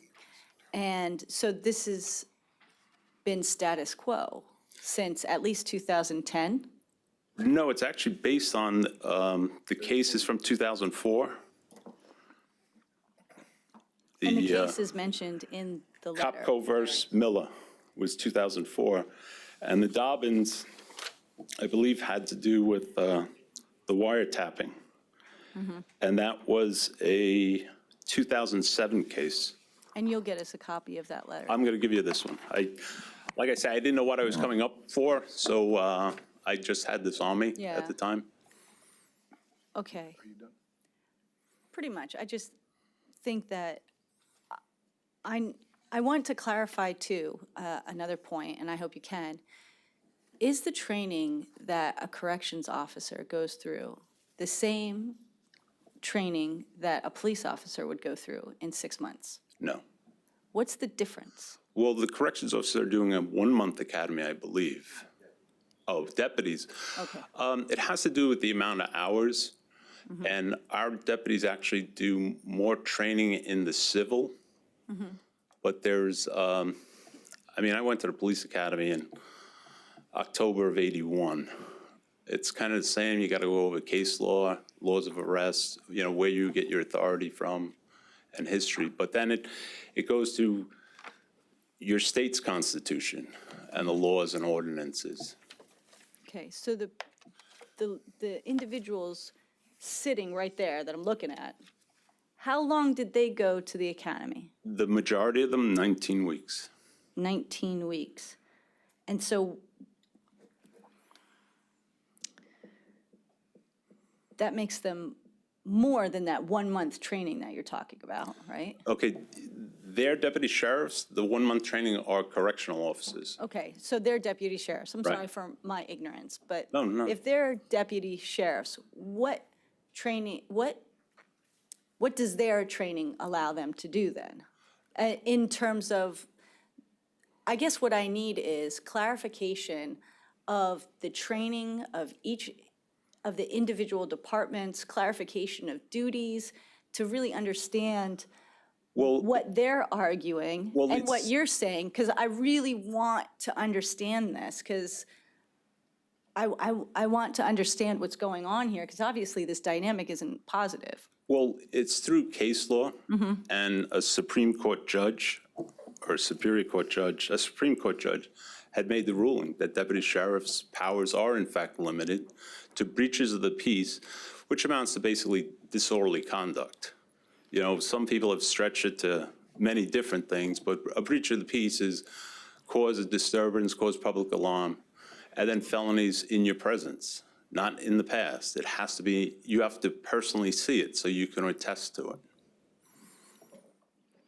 Okay, and if I did want to get more information and clarification on that, where would I go to research? It would be the case law in these two cases. Let me see if I can help. So they do many law enforcement related activities. They do it bravely and competently often. So I have no trouble referring to them as law enforcement officers. The problem we face is the Supreme Court of Pennsylvania has sided with the district attorneys over the sheriffs. So in Pennsylvania law, the district attorneys are the chief law enforcement officer in the county. And so, as was pointed out tonight, we have 66 elected sheriffs. It might be 60, but Yeah, except for every other sheriff is elected. one. So there has been a historic tension since the founding of the Commonwealth between the chief prosecutor or district attorneys and the sheriffs. And the Supreme Court has decided that, unlike, say, Florida, where you would have a county-wide police force, that we weren't going to have county-wide police forces in Pennsylvania, and they narrowed the jurisdiction of the sheriff in Pennsylvania. That's what happened. So that's really what it is. But you go back to that one statement that you said, the 66 counties have a sheriff that is elected. Yes. Why do we have a sheriff that is appointed? Like, what's the You'll difference? need to ask the Charter Study Commission members who decided that that was a good So idea. so basically, it's in the home rule charter? Yes. Okay. Yep. It looks like But I have that's the several answer. people who have I questions. appreciate that, thank You're, you. you're welcome. But and there's this tension, and so far, the district attorneys have prevailed with the courts. Got it. Questions? John Paul. Sheriff? Good evening. How would you personally describe the morale, the environment inside the department on a daily basis? We're a paramilitary organization, and we have to follow rules, and we have to get jobs accomplished. We don't need any editorial or whatever. It's to get the job done. Deputy Heatherman is, I've told him, I'm not going to backfill the criminal unit until we're at full staff. You know, that's not the priority. The priority right now is getting inmates into court on time so they don't get freed or they have their day in court. And then we also have to serve the courts. We now have 10 different courtrooms going. We have Central Court, which was just moved in to us, kind of a surprise to us. And for the month of January this year, we brought 65 prisoners to Central Court. And the month of February, we brought 86. My question's simple, though. Would you say morality or the morale in the department's good? Is it average? Is it poor? Because you're the sheriff, and these sheriffs, your deputies have been coming to meetings, I've noticed, for the past, 4 weeks, 6 weeks, and I didn't understand why. And now it's pretty obvious that there is discontent. And I also understand that you are in charge and orders need to be followed, and I respect that. But just judging by what I've heard and what I'm hearing, it seems like there's a real divide, and it has to be addressed, it has to be fixed, because the last thing I want to see is a department struggling to staff itself again. Well, I would say that the morale is average, but the fact that I've hired 26 people and I've promoted 9 people, I think I'm doing what I can to replace it. This pandemic caused a lot of anxiety for people. Having to wear a mask, people kind of felt that was mind-boggling, like, you're gonna make me wear a mask, and it's, yeah, as deputies, we have to wear masks, and we have to enforce the public, we have to keep the public safe. You know, it's one of those things, and when somebody doesn't believe in it, and now they're told they have to enforce it, yeah, that becomes an issue. They don't wanna follow orders, and that's an issue for me, because you expect my people to be here to protect you. Well, what if a guy says, well, I'm not gonna do that, you know? It's just a bad thing there. So, I mean, for me to say to boost their morale, I can't boost their morale by not doing my job, you know? And if you look at it, they're coming to work every day. You know, right now, they want to speak to you, and that's their right, authority. We're also in contract negotiations. An offer has been made. They haven't replied yet. So, and like I say, I don't want to get into unfair labor practice by discussing these things. Right.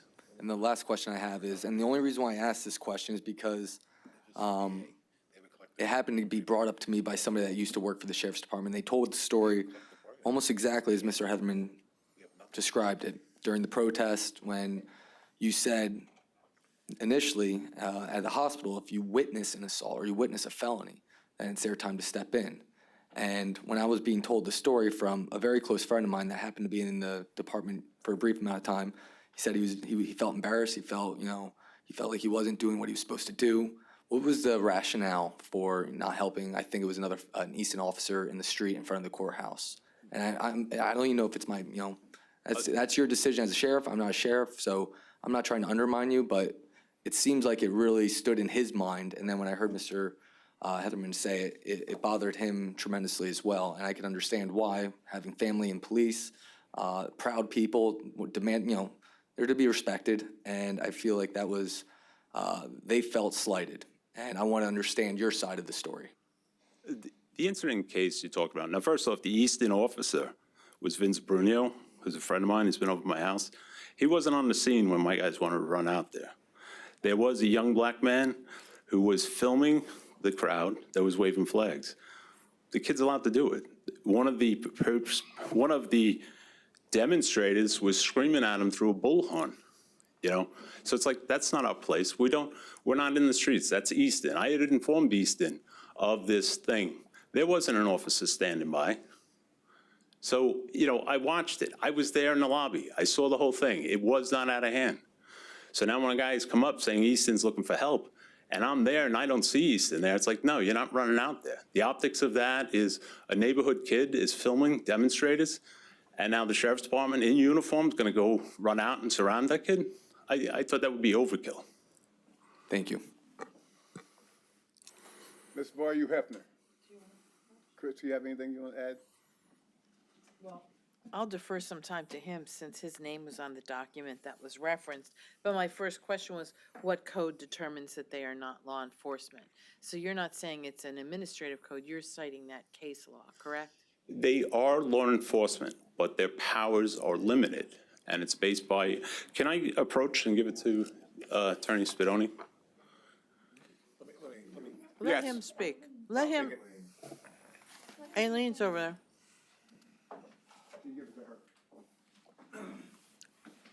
And I don't want to get in the weeds with it. It was a simple question because it was stated that there's, and how are they different from then a constable? Constable works for the court. They go to a different academy. Most of the constable work is arrest warrants. They're going out for traffic violations and other matters of the magisterial court. So who has more authority? The constable is an independent contractor that works for the courts. The second question I have for you is, were the retired sheriffs that he referred to replaced, number-wise? They mentioned there were so many folks that retired from the 30 complement. left. 30 left, and we hired 26. We now have 8 full-time openings. 3 of the full-timers went to part-time. So you're talking about 4, 6, 7. So those numbers, we're up to date. On July 1st, 2019, we had no full-time vacancies. And now we're back at having 8 full-time vacancies. but we've hired 26 people. And then that was my next question, your full number of FTEs and part-time. Compliment. Yes. We have 56 full-time deputy sheriffs. We have 7 part-time deputy sheriffs. We have 6 sergeants, 3 lieutenants, a chief, and the sheriff. What is your grievance procedure and who hears your grievances? There were several grievances that were alluded to. That is part of the collective bargaining. So their grievances are represented by their union. It's not any internal. We have nothing to do with that. Okay, I just want to know the procedure. Quite I didn't clear want to on ask CBA. what was in process. I don't think we're allowed to ask that, are we? We're not allowed to ask that. I wasn't gonna. I just want to know what the process was, because it was alluded to, we had a grievance, so I didn't know who heard them. And I think that's all the questions I had. Thank you. Mr. Heckman, before I get to you, Mr. No, Kuzic. we've thrown a lot of numbers around, and I'm a simple person, so I just want to know, what is your, filled or unfilled, what is your full complement of that approved deputy sheriff that are? Deputy sheriffs are 56 full-time, 7 part-time, so you're at 64. Full-time, 7 part-time, and of those, how many of those full-time are filled right now? 56 minus 8, 48. Oh, okay. I'm just trying to put it down. Right. And of the part-time, 7 approved positions. 4 of the 7 are filled. 4 of the 7. Okay, so, all right, I got that. And, yeah, I mean, Ms. Margot Hefner left, not Ms. Worthing, Mrs. Zirinsky. The home rule charter, it is tough, and I just wanted to say, we're very limited on what we can say and do if you're a member of a bargaining unit. As was pointed out by the solicitor, I think the administration could hit us, or your union could hit us and say, how dare you, you screwed everything up. That's just the nature of our charter. The most altruistic look at our charter was it cleaned up the mess. A jaded look would be it made sure that control was limited. Probably the truth is somewhere in the middle. There's a lot put into our charter that a lot of different, a lot of people in the community at the time wanted, and confusing. We set pay, but we don't really get involved in discussions about pay, especially with unions. But I guess the thing I would say is you're in negotiations now. That much I can ask you. Correct. Without being sued. Okay, because the contract ends at the end of this year. No, it ended last year. Oh, it ended last year? Yeah. So, okay, I'm sorry. So it is expired, and now you guys are still working on it. All right, so it appears to me, and I mean, I don't know, because in fairness, I've had deputies come up and talk to me over the last couple of years, and I often said, there's not much I can say, and I don't want to talk about the weather, but so you're really almost full staff. Right, we're 11 short, 8 full-timers and 3 So I part-timers. guess this is a loaded question, your boss is sitting there, but I mean, are 56 deputy sheriffs enough, positions enough? My feeling on that is we're allocated enough positions, and trying to get them filled has been a burden for us. So for me to ask you for more positions and I can't fill what I have, that kind of says, what am I doing? How am I managing this job? Also, once the state institution starts moving prisoners for us, then we won't be spread out as thin. So right there, that's an issue. When I spoke of the 48 full-time deputies, 5 of them are in the academy right now. And one of our hiring practices and our problem is that we have to investigate people, do background investigations before we can offer them a job. If there's no academy at that time, we can't put them on, because next thing you know, we hire them for 9 months and they're not certified under the year. So we're hiring people that can't carry weapons because they don't know use of force or liability, and I don't want to put the county in that position. We've done well for the last 2 years replacing this, and now it becomes a liability on me to just do it, and I'm not going to carry that weight. I think the fact that we just have 8 and we have 28 people that are taking the physical agility next month, I think we're in good shape. And once the state starts moving the prisoners like they did, which is a substantial savings to us on gasoline, wear and tear on car, and manpower, I think we'll be fine. I want to ask you something I've asked every sheriff as long as I've been around. Are we keeping up with the concealed carry permits? Yes, we are. Because I know it's like a 45-day thing, and then they get it unless you have a reason not to. No, the two clerks we have downstairs, they've been doing a tremendous job. The one clerk actually believes it's her responsibility and owns it. So they get on top of everything. We are going to fill a third clerk down there. So there should be no backlog in the event of vacations or FML leave or maternity leave, so. You still have to put in the part where it says you need 3 references? You have to fill out the form. Yeah, I still think that's illegal, but that's just my opinion. I don't know No, why it's you need that illegal reference. for us to check your references. Yeah, it's, again, it's the Pennsylvania way, and the executive mentioned this. I mean, and people see the TV, and sheriffs all over the country, there's a lot of sheriffs perform police duties, and I can understand why folks, because in Pennsylvania, then we got one of the biggest legislatures, yet we have some of the most interesting situations. But anyway, you answered my questions. Thank you very much. Thank you. Mr. Cusack. Yeah, thank you for your patience. Thank you for coming, Sheriff. Couple of things. First, to address the issue about the grievance process, that is spelled out in the collective bargaining agreement, so that's not something that we delve into here. But I guess one of my questions is, are you aware of any other law enforcement officers that serve at a nursing home? Lehigh County. They staff it with sheriff deputies? Yes. Oh, I was unaware of that. I can't tell you the name of the home. If you told me it, I'd tell you if that's the one, because, Cedarbrook? yes. That's Cedarbrook. Oh, okay. Because in the past, and I don't know if this is a labor issue, but in the past, I believe we've had blue coats or security. We've never had blue coats or I don't security? think we ever did it. Oh, no? Okay. Well. The other one is drop boxes, and I found this issue interesting because, one of the discussions we've had here is how they should be monitored. And it's my belief that we should have somebody from the elections office monitoring those while they are available in order to prevent ballot harvesting and stuffing.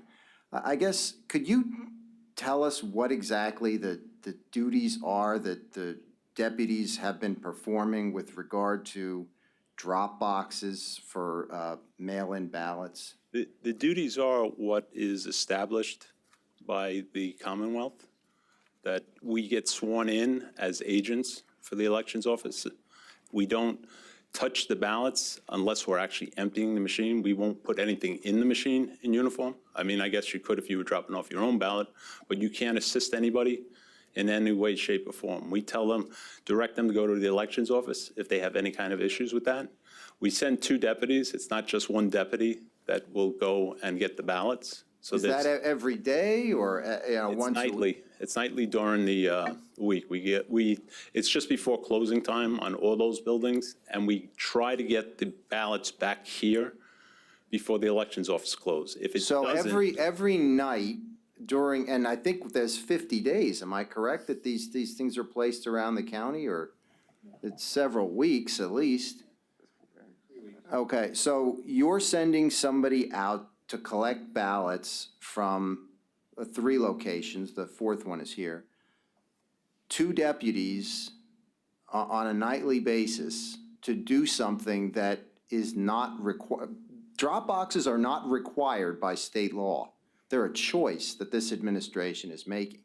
And you are utilizing manpower and spending money to perform this function. correct. All right. Then the other thing that I just had was sheriff sales. Are they moving on a routine basis? They're being conducted back up here now, and they are moving along. Eric, who's, I think, with the, I say company, but the county, 29 years, knows his business in and out, and there's no problems. Okay. I believe under Sheriff Miller, we did a department certification. Is that something we continue to do? Yeah, we're on our 4th accreditation, if that's what we're talking about. Yeah. Yeah. Okay. Yeah. And then lastly, this issue, whether or not to elect a sheriff has come up in the time that I've been here over and over again. And it would require one of two things, either a home rule charter study or an amendment to the home rule charter. And I'm not opposed to considering either of those. And I've never understood what the decision was that when it was made, because there are some home rule counties that still elect the sheriff. I don't know. I don't know what the answer is, but I appreciate you coming, though, and providing us with the I information. believe Luzerne County has an appointed sheriff. Yeah. I know when I was in the academy, he was elected, but now he's appointed, and there might be one other. Yeah, and my understanding was that the concern was at the time that anybody could be elected sheriff. But I was not aware that there was additional training requirements for anyone who was elected. So that's a positive, and that's changed since the home rule charter was adopted. Well, it used to be called the Deputy Sheriff's Training Academy. Now it's called the Sheriff and Deputy Sheriff's Training Academy. Okay, but back in 1978, when the charter was adopted, that was not a requirement for someone who was elected to the office of sheriff. Right. So then that leads me to believe that the reason that it was done as an appointment by the executive was to avoid someone who was essentially unqualified from holding the position. So, again, thank you. I appreciate your honesty. Yeah, if I Thank may, you. that was my understanding too, that they'd always bring up a person or two because anybody could be a sheriff then. But now I think about the magistrates. They have to go to Carlisle for 4 weeks. I mean, they're not lawyers. So I mean, they get training. And so I think though that old concern would be remedied by, I guess it would have to be state law, or I don't know, but that it would be put in that you have to have a certain certification if you want to run and be elected, or you have to get it within a certain amount of time. But yeah, I would agree that the original, I was always told by some of the founders, I'll say, that one of the reasons it was put in to have an appointed sheriff was they were afraid of who would get elected, which I don't know if it's a good idea. I mean, you could say who's going to get elected as executive and who's going to get elected as council. But anyway, that was my understanding as well. It was fear-based or maybe control-based. I don't know. That's all I have. Nobody else has any questions? Good meeting. I do. I've been very quiet because I run this meeting. Let me interrupt you. Congratulations on your title, your division title there. Oh, thank you. I had to figure out, yeah, Wilson, we did knock off Southern Lehigh, thank you. But right now, I'm not concerned with that. There's 13 pages that we received today. And Mr. Gruffredo asked you a question about morale, and you seem to think it's okay. Yes. Is that your opinion? Yes. 13 pages. I have several members of your organization sitting here who don't quite agree with that. And that, to me, is something's lost in the conversation. If you got that many people that unhappy. Now, you said that you have a complement of, you hired 26 people and you actually have 48. How many are actually in uniform working right now? If you subtract the 5, 43, the 6 sergeants, then the 3 lieutenants. And your complement is how many? 50 what? 56 full-timers. But yet, in this complaint, they're telling us, like, everybody in this county are getting mandated to death. Is there an issue? Is that true? We did have, most of the mandations are hospital details. And I know one of the deputies who enjoys doing A-call, and she did A-call for 3 weeks in a row. So she's not allowed to be on call. So if you're on call, you can't be mandated to do a hospital detail. So now I have to be careful on what certain things I ask you because of CBA, so. Okay, but My solicitor is grumbling over there, so I need to back off that question. All right, as I look at all these things, and I didn't realize there was so many restrictions. Here's a question I have, and Mr. Goffredo brought it up, about the incident that happened, and you're saying that it was just some young black man out there with a flag. No, he didn't have a flag. He had the cell phone, and he was filming the flag wavers. I believe he was a neighborhood resident. Is he a citizen of Northampton County? I don't know, but I would believe so if he was a resident. Well, if he's a citizen or he's one of your officers, he's a resident of Northampton County. Not all my officers are residents. I'm not talking about your officer. I'm talking about that young man that you said had a video, and your officers are saying it was an Eastern police officer. So there's some mix-up here. But still, the issue is this. As a man who put on a uniform and served my country for 4 years, the first thing they was taught us was never leave a man standing. Never abandon your post and leave somebody alone. Okay? I got a real problem with that as a veteran. When someone is in a way and he's outnumbered and you've got some, whether they're Black Lives Matter or anti-Black Lives Matter, somewhere along the line, someone needs to grow the hell up, get a pair of cojones and say, I'm not gonna leave somebody laying there. There's where I have a huge problem, because as a man who took the oath of office to defend the Constitution of the United States of America and everybody here. Now, I'm saying that as one who served.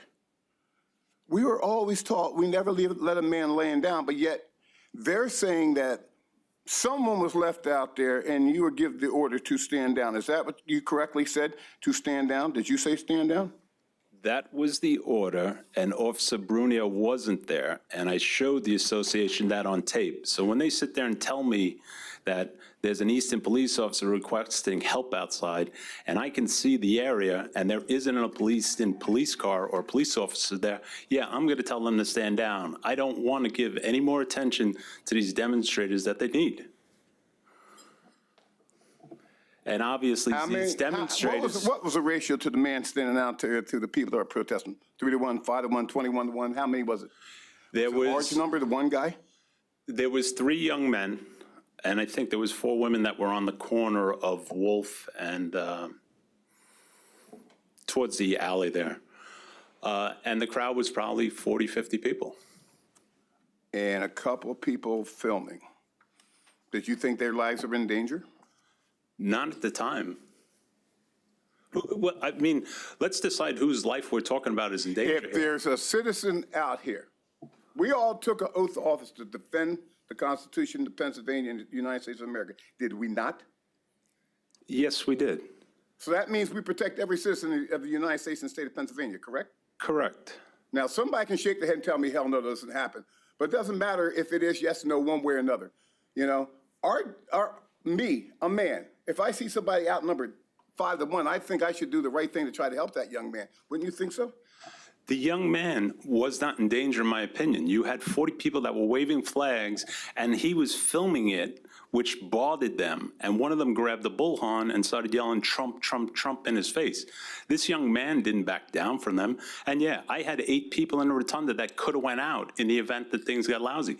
I run out there. What does that look like? I now have 8 deputies surrounding the young man.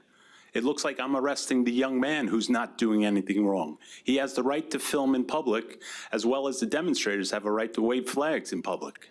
You know what? You were 100% correct. Just like the KKK has a right to put a hood on and come after people like me. But you know what? In the same breath, everybody's allowed some protection. Am I right or wrong? Nobody got injured that day. And not interpreting that? Nobody got injured that day.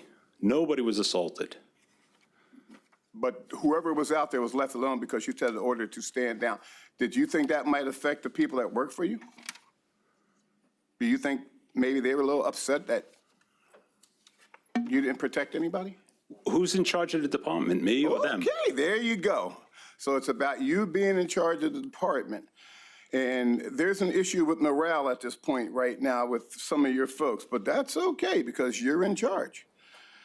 We got a problem here that we can't do a whole lot about because the collective bargaining agreement tells us we can't do anything about it, but we can sure and hell talk about it. And Mr. McClure, if you're going to come up here and lecture me. No, sir, I'm not going to lecture you. He got your point, and it's my decision who the sheriff is of Northampton County. And if you. Sure is. Yes, it is. That is definitely your position, and that is exactly who you do.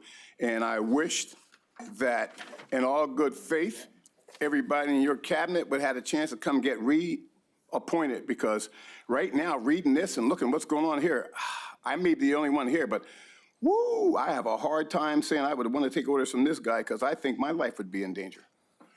But that's Well, you hired him. That's my opinion, Mr. That's an outrageous statement. No one's life is in danger. Well, you know, you can put it any way you want to. But none of the management decisions that were questioned tonight put anybody's life in danger. It's an outrageous statement. So all that we got here, as a matter of fact, is an outrageous. As a matter of fact, stop. This is my meeting. I'm in charge. And you can walk away as frustrated, as mad as hell you do. I'm running this meeting. And as long as I'm the chairman, I conduct it anywhere I want. Only thing you can do is ask the president to remove me. So my opinion at this point right now is that there's not a lot we can do. We've heard what you had to say. We will put our collective heads together. I will ask you all to come back in a month and see if there's anything we can do about it. At this point right now, we've heard everything you had to say. I'm a little upset at this point because I just feel that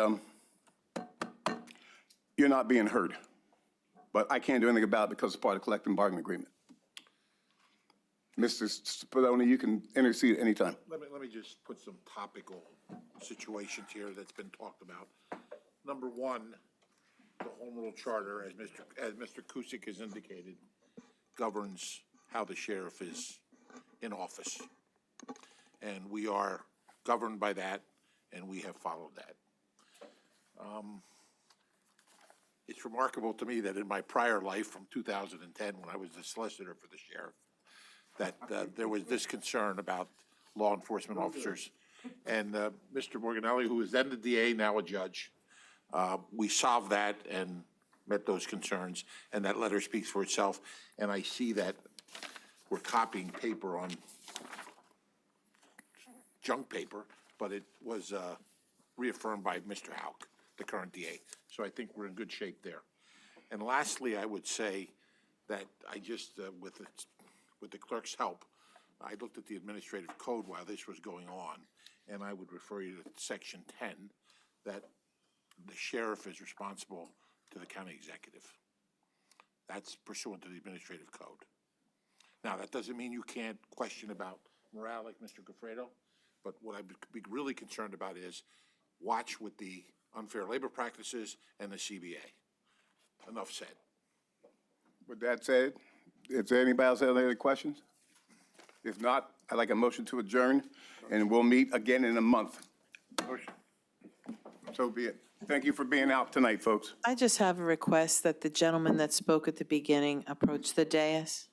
The meeting is adjourned. This is a private question. Linda, thanks. Thank you.